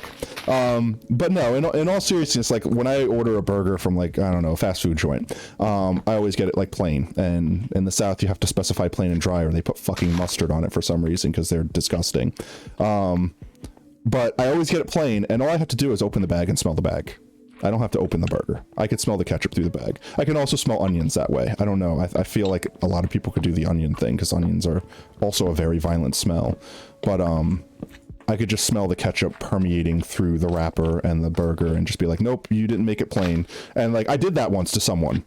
Like I pulled up to a Wendy's and I got like a Baconator and I asked for it plain, and she handed me the bag, and I like opened the bag and sniffed it and handed it back to her, and she's like looked at me like, I'm like, I asked for it plain. She's like, yeah, it's plain. I'm like, is it? And then she like handed it back to me like, yeah, you wrote plain. And like, yeah, I know I asked for it plain, but you're like, why I was saying all this, like I opened up the burger and peeled it back and she saw it was ketchup. She's like, she looked at me like I had 4 heads. Like, how do you do that? What the fuck was that? You know, like just looking around like, is someone pranking me right now? And then I went and remade my burger, and I was like, okay. But I didn't realize that was a thing that wasn't incredibly common. I thought ketchup was just such an offensive smell that anyone could smell it from a mile away. Okay, so here's a really cool thing that I learned, because I had a girlfriend who was legit like gonna be like studying to be like a high-end scientist. Mhm. Like she was going to college for molecular biology and shit. Cool. And so your taste buds, the different types of taste buds, like actually taste things by interacting with them with the individual molecules. Mhm. They fit into a specific slot like a Lego piece. Yeah. Okay, now here's the weird thing. Are you going to get into smell-o-vision? No. Well, we can, but Okay.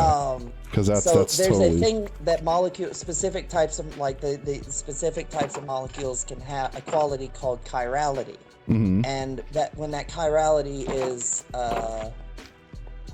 like switched, it will interlock with the molecules in a different way, and there's a thing that happens where because I forget the type of what they're called, but the type of molecule that is responsible for the flavor of, and I don't remember the actual example she gave, but let's just say it's bananas. Okay.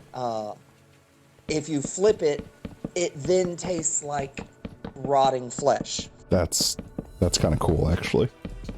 Now, they effectively... Oh, go ahead and finish. I didn't know you... I thought you were done. Now, this is where it gets really cool. Her dad is a mirror twin, which means that when the embryo split, it split in such a way that rather than growing up to be identical, they actually grew up like mirrored from each other.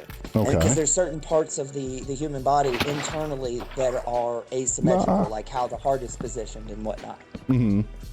So his heart is on the other side of his body and everything. That's a superpower in itself, in a way. He has there's some food, and let's just say for the sake of the example, bananas that taste absolutely horrible to him, but not his twin. Interesting, because his taste buds are also mirrored. Yeah, she thinks that because of the way oh my God! Wait, I just realized what that might mean. That they formed like an opposite, essentially mirrored on a molecular level, so that the chirality is switched, so that certain things taste like rotten flesh to him. Do you realize what else that might mean? Because like think about, because I was going to get into smell-o-vision and go into all that, and I could totally still do that, but like imagine if everything's reversed. So imagine if red to him is blue, because his eyes are reversed.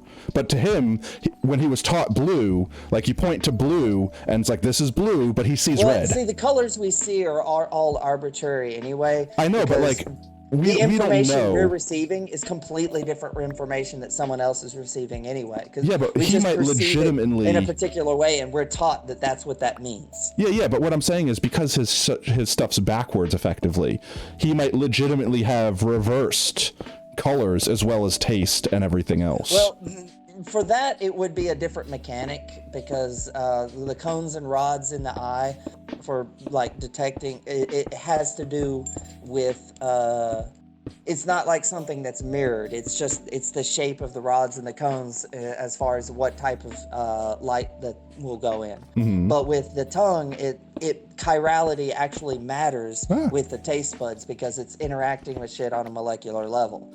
And she actually thought about doing a thesis on mirror twins being mirrored on a molecular level because of how the cells develop. That's so crazy. Yeah.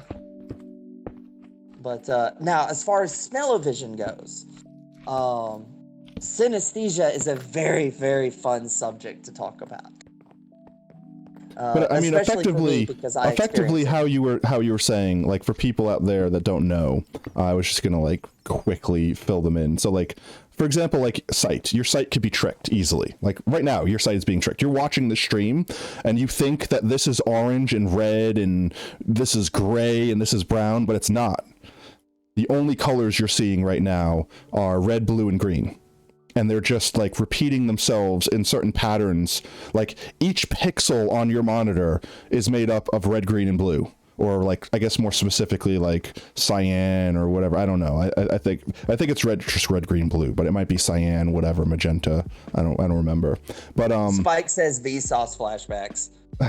Hey, Michael, Vsauce here, Vsauce, Michael here. But like seriously, like your eyes are being tricked right now into thinking that all these colors are things when they're really just combinations of smaller colors making up the wave, like us, like pretending to be the wavelength so that your eye perceives those colors. But like your eyes aren't the only things that work that way. Just like Ube was saying before with like how molecules fitting in your tongue in a certain way make you perceive this as banana flavored. Like someone invented a tool that effectively is like a monitor, like how it tricks your eyes to believe that you are seeing a certain color. Someone made a tool that's effectively a monitor for your tongue so that you lick this thing and it makes your tongue believe you are tasting. There's a guy who's a mountain climber who climbs using a camera that sends signals to his tongue that he interprets as visual information. But I mean like this, so this guy invented this machine that like effectively distributes a different type of electrolyte in different levels over like multiple probes that you lick, and when you lick it and it's programmed to taste a certain way, you taste that thing. So like, for example, you program the taste of a banana, and when you lick it, it tastes like a banana. Or you program it to taste like chocolate, and it tastes like chocolate. And since That's this is fucking crazy. Yeah, so since this is a thing that you could trick your tongue into tasting things, you could effectively make a food that's just tofu. Like, it's just dog food. It's just some protein, you know, it's some human food, vitamin-rich thing that you could sustain yourself off of. But if you made it the texture of whatever thing you were eating, you can effectively make it taste like whatever you want just by adding these certain electrolytes in this certain way, you know, so that when it touches your tongue, you're like, this is chocolate, even though you're eating steak or even though you're eating it's tofu. all chemistry. It is. It's that's not it. like there's nothing. Yeah, there's just like, it's like they got this thing they're calling it deathless meat because it, you know. Yeah, but that's just them mixing a bunch of shit together to try to make it taste like not. No. This is something else. So because they're figuring out how protein because meat is just protein, and protein is just long. Oh, you're talking about like strands. 3D printing meat. Yeah, essentially. Okay. It's all just molecules that are put together like Legos, and protein is just really complex strands of molecules. Well, they're figuring out how to build them from scratch, and so you can essentially create meat in a lab that's like better and tastier and healthier than anything that you could ever get off of an animal. And because at the end of the day, it's all just chemistry. And the same thing goes for, you know, like tastes and stuff. You could just have your nutrient patty that like that artificially has whatever the fuck flavor you want. You want it to taste like pancakes or a strawberry muffin, if that's even a thing. I don't know if there's strawberry muffins. If not, that should be a thing. That sounds delicious. Yes, but you know, it's all just chemistry. So you know. Oh, but back to Taste-O-Vision. I would eat Mike lab says meat. he's down for lab meat. Yeah, I would try it. I would be curious to see what it tastes there like. will be a time in the future where we have Designer meat. Yes, I'm excited for designer meat. I mean, we effectively have designer meat now. It's just ludicrously expensive because it takes so long to raise a cow and genetically breed them to be a certain way and all this crap, as opposed to just 3D printing Wagyu. Yeah, well, what's funny is there will be a time in the future where we will think back and say, "Wow, remember when we used to have to kill animals for all of our meat, and now we can just grow it in a lab." Now you could just go pick your meat plant outside and have steak. Meat plants. Meat plant. They've technically made meat plants. It's not actually like grown a meat plant, but like they've taken everything out of the plant besides like the cellulose that makes up the structure and like replaced it with meat. And like this is something you can effectively do at home. Like I'm not recommending doing it because it uses chemicals that are very scary. But like you effectively like bleed out everything in it besides the structure that's holding the thing together, and then replace it with what is effectively protein for meat. And then you effectively make meat grapes. Meat grapes. They look as horrifying as they sound, but I mean, meat grapes. All I can think of is the gag where in like haunted houses where they have the bowl full of eyeballs that are just stripped grapes. What if they were made of actual meat? Oh, horrifying. Absolute horror, nightmare fuel. Yeah. But anyway, going back to so wait. So about taste 3D printing stuff, like 3D printing like meat, you could 3D print real eyes for your haunted house. They wouldn't be from a living thing, so they would be completely legal, but you don't have to worry about making grapes and peeling them or whatever to make them feel like eyes. You just legit print some eyeballs. Fun fact, in the Star Trek universe, the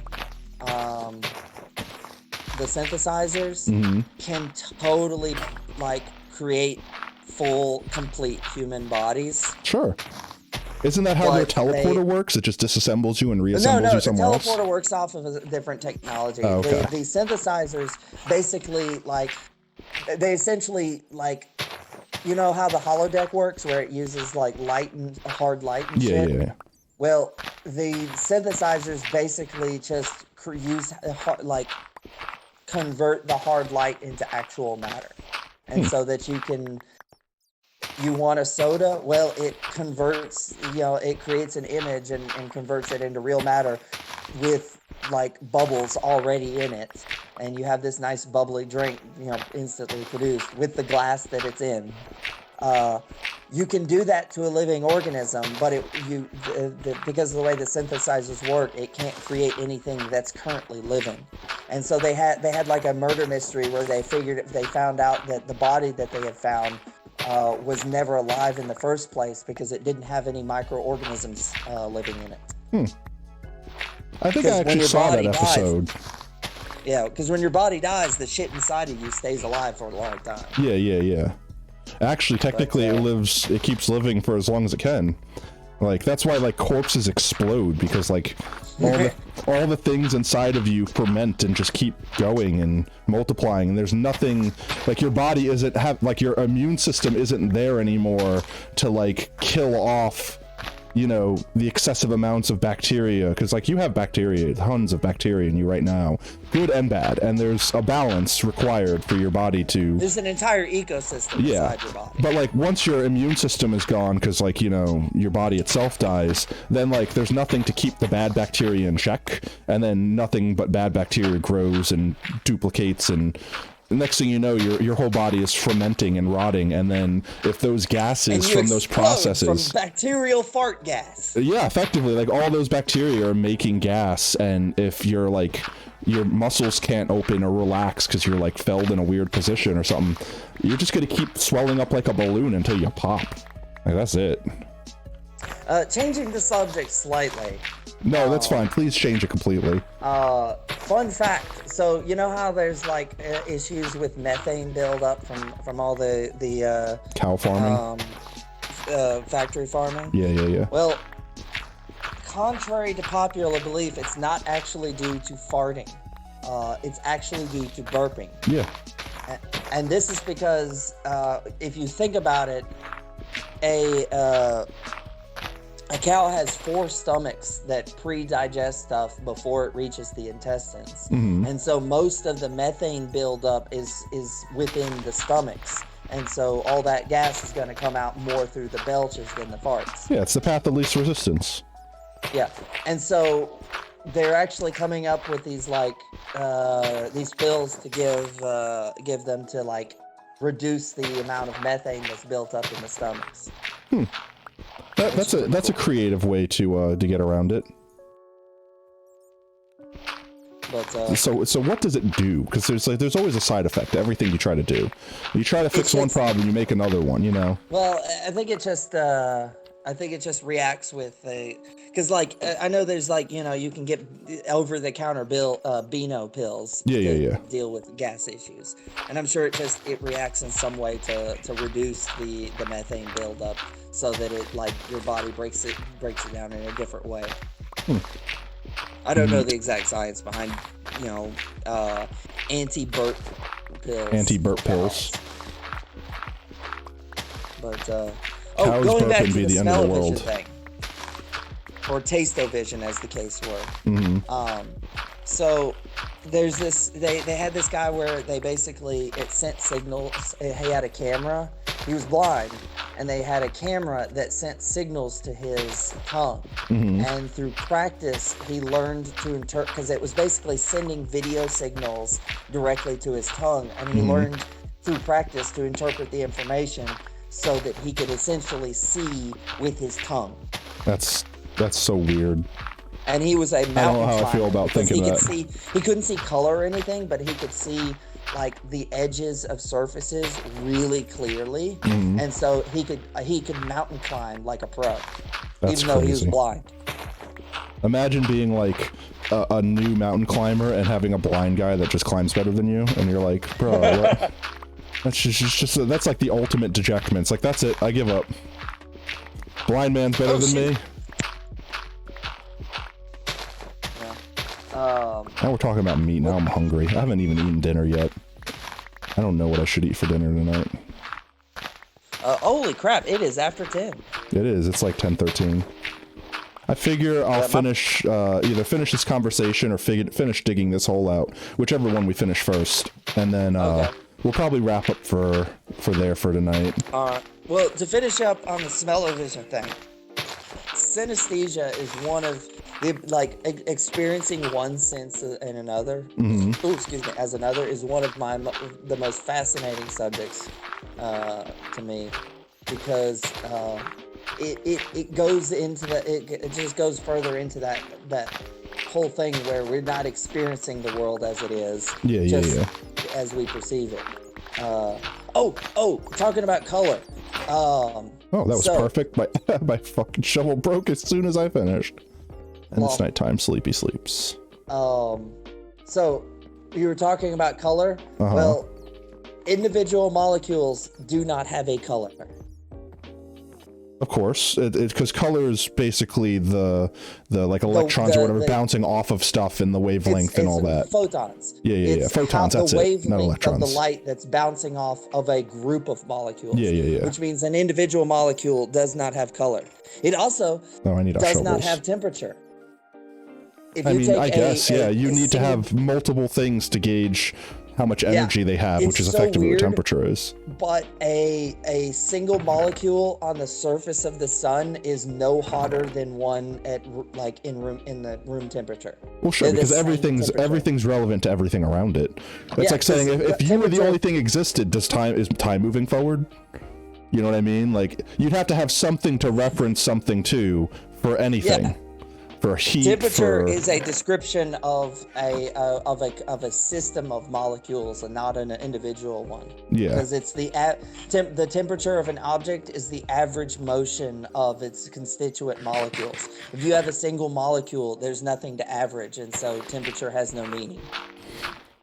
Speaking of temperature, and this is something, I don't know why I randomly brought this up, but it did remind me. You ever do the thing when you were a kid and you had like a pen and you bent it back and forth real quick and then like you touch it to your lip and it would burn you? Because like the middle part had so much friction. Well, I was reminded of that like unique childhood sensation the other day because I watched some random YouTube video where this guy, like, I guess the reason I watched it was the title. It was very catchy. So bravo to the guy that came up with the title. But it was like, can Lego break steel? And I'm like, surely not. Like, what kind of Christian magic are you talking about here, where plastic breaks steel, you know? And effectively, he had this setup where he had like these two motors that were going through Lego gears and just twisting. And he basically he made this steel like Lego peg. And he put it in the setup that he had done previously with plastic Lego pegs and just started twisting it with various amounts of torque. And he had to like build up a certain amount of like Lego pieces to like just keep the Legos from just not popping off and just going off and the thing spinning around freely. But he fucking twisted that steel. Like, it blew my mind. He twisted that steel and he kept twisting it back and forth like to try to break it because he couldn't just twist it in one direction to break it. But he kept twisting it back and forth to break it, and like he kept reaching in every so often and touching it and like burning himself because it was like the act of like twisting and untwisting the steel back and forth was like making the metal hot from the friction, effectively, of the molecules. And it immediately made me think of that thing you do as a kid where you're like, you bend the pen back and forth and touch it, and then you're like, oh, it's hot. Yeah. How did it become hot? It was cold a second ago.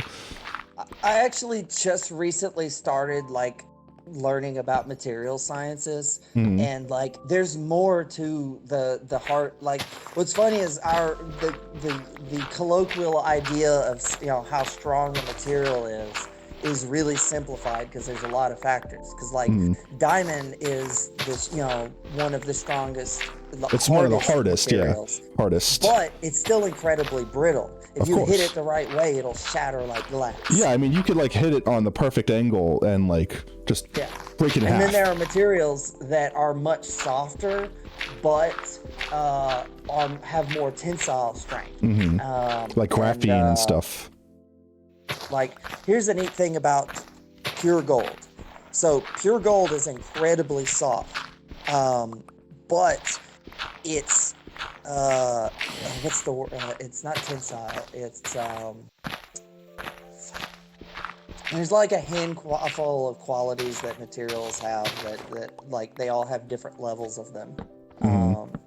But basically, its ability to be bent and shaped is higher than any other Malleability. Metal. And malleability, that's it.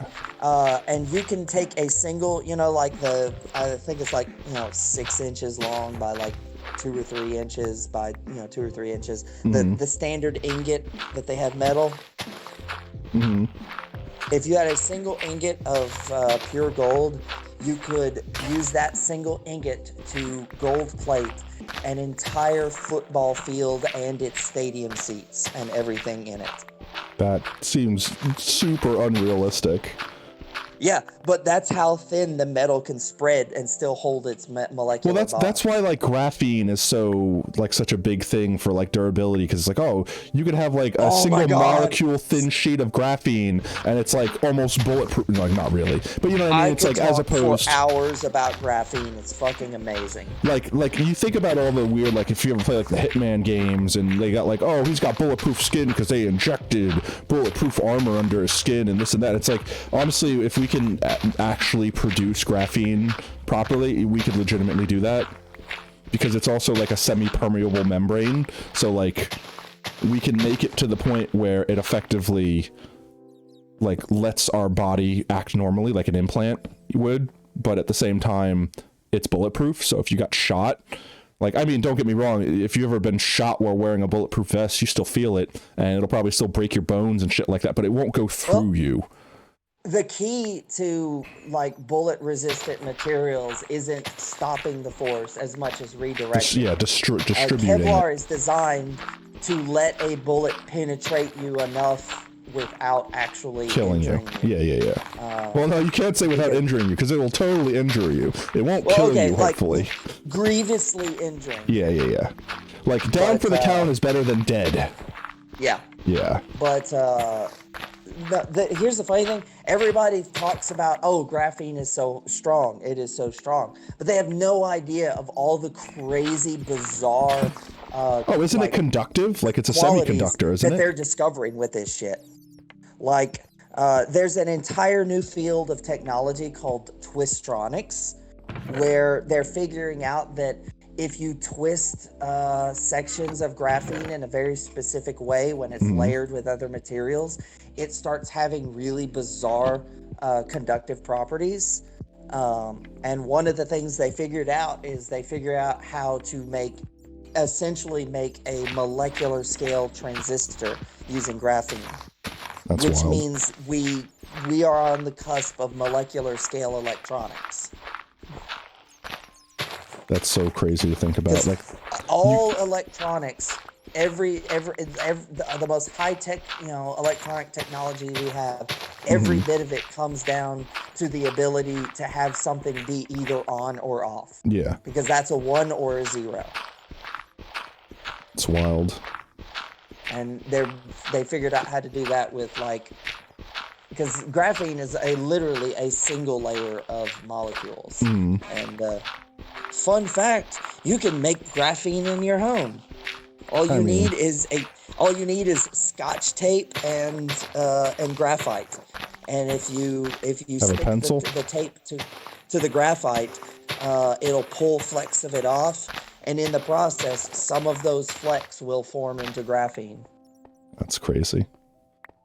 Oh, you know what The I just biggest thought trick about? is- We What? have access to the nether now, so I could totally use the lava that we have and not have to worry about not running out of it. So that means I could finally make a fucking iron farm. Oops. Sweet. I definitely do think that I want to next do time. that. Yeah, I definitely want to do that. I might do it during the week. Make a simple one. Because I definitely want to have access to unlimited iron so I could do a lot cooler stuff. But I think what I'm going to do first is drag some of our villagers over here and just let them roam around down here and put a bunch of beds and just let them multiply. We'll use that word. We'll let them multiply.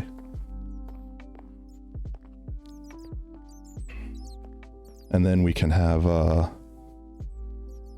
multiple villagers to trade with eventually. Alrighty then. Well, that's 4 hours on this call. Yeah, I said with that, I think that I'm going to wrap up here. I'll save some of this digging for later. I think I want to get an iron farm next, so I'll probably do that during the week because it shouldn't be too dangerous. The worst part is I need to lure a zombie into a cauldron effectively, or a composter, whichever one I feel like using. I have tons of cauldrons, so I'll probably use the cauldron. Realistically, I have to find a zombie that holds an item so he doesn't despawn, because I don't think I'm going to be able to grind up enough resources to get a librarian to maximum level to get a name tag. So that will be the challenge of getting the iron farm. If I can get a zombie contained that won't despawn, we have an iron farm. It's pretty much, at that point in time, it's just the matter of bringing everything together. So I think I'll work on that on Tuesday. So if you want to see iron farm build mechanics, I'll go over those fun mechanics and everything like that. All right. But aside from that, is there anything else you want to add on tonight, Oob? Yeah, actually, so what do we need before we can start like making nice homes for all the villagers? Well, as long as we have access to the resources, then we could just start going ham. And effectively, we won't have access to the so here's I guess the time scale that I see in my head. If we can get potions brewing and we can get some gold from the nether, then we can make potions of weakness and golden apples. And with that, we could start curing zombie villagers to get obscene price discounts. And with the obscene price discounts, we could start just generating infinite emeralds. And with that, we could pretty much buy whatever we want from any villager, no matter if they give us good trades or not. So once we could do that, we could start having tons of masons, tons of librarians, tons of, shepherds, whatever we want, and just get blocks that we wouldn't have access to. And then we could start making nice things with those. So I think something we need to find some sheep in the world and bring them back here. And we need to get an iron farm and some nether accomplished stuff. If we could find some more diamonds, we could make an enchanting table. But I think we could just go the route of buying the enchantments from the villagers, which is more guaranteed. So I think I might go that route, and just because finding a actual individual diamond will be hard, but I could just train a librarian to give me whatever I want. So I think I'll go that route. So I think next episode we'll bring a bunch of villagers in here. We'll get tons of beds set up, and we'll just let them go ham on reproducing. And while that's going on, we'll try to see if we can't catch a zombie for ourselves. And then Cool. If we could catch a zombie, then we could build an iron farm. And if not, I'll try to do that specifically on Thursday. Yeah, and you can explain the mechanics of that to me later, because my brain is incapable of working that out at the moment. That's fine. Because it's late for me. But yeah, so with that said, I guess let's find someone to raid. Does anyone in chat have any recommendations? If not, then let's see.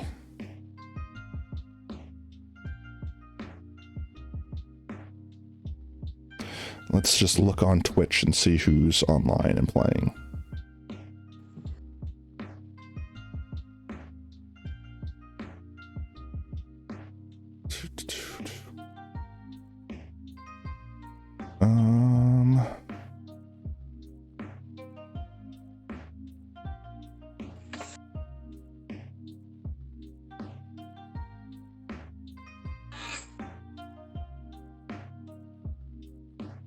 Let's see.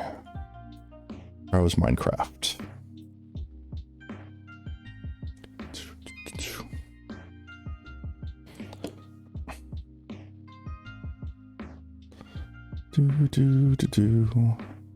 People playing on some SMPs. SMP while drunk. That sounds like fun. Let's raid the drunk guy and just scare the crap out of him. Spike says fun stream, by the way. Oh, thank you. I'm glad you enjoyed. 1 second, let me clear my throat. Okay. I'd like to think so. So let's see. I don't know how to pronounce this guy's name because he has lots of X's and C's. Jex? I'm going to go with Jex. So I'm going to send this over to Jex. Right now, it looks like he doesn't have any viewers, so hopefully we'll liven his night with the 5 viewers that it looks like we have now. He's playing an SMP while drunk, so let's see, let's see how he goes with us raiding him while drunk. Raid checks. There we go. And I'll go ahead and switch us to the end credits. For anyone that's joining us right now, we are literally wrapping up, but as always, you can always... Spike says good topics. Thank you, Spike. Always join us next time.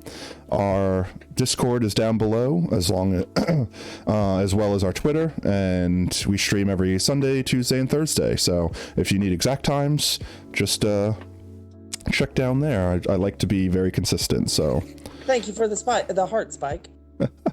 With that, I'm going to go ahead and transition to the end credits and raid our friend here. So stick around if you'd like, say hello, and y'all have a great night. We'll see you next time.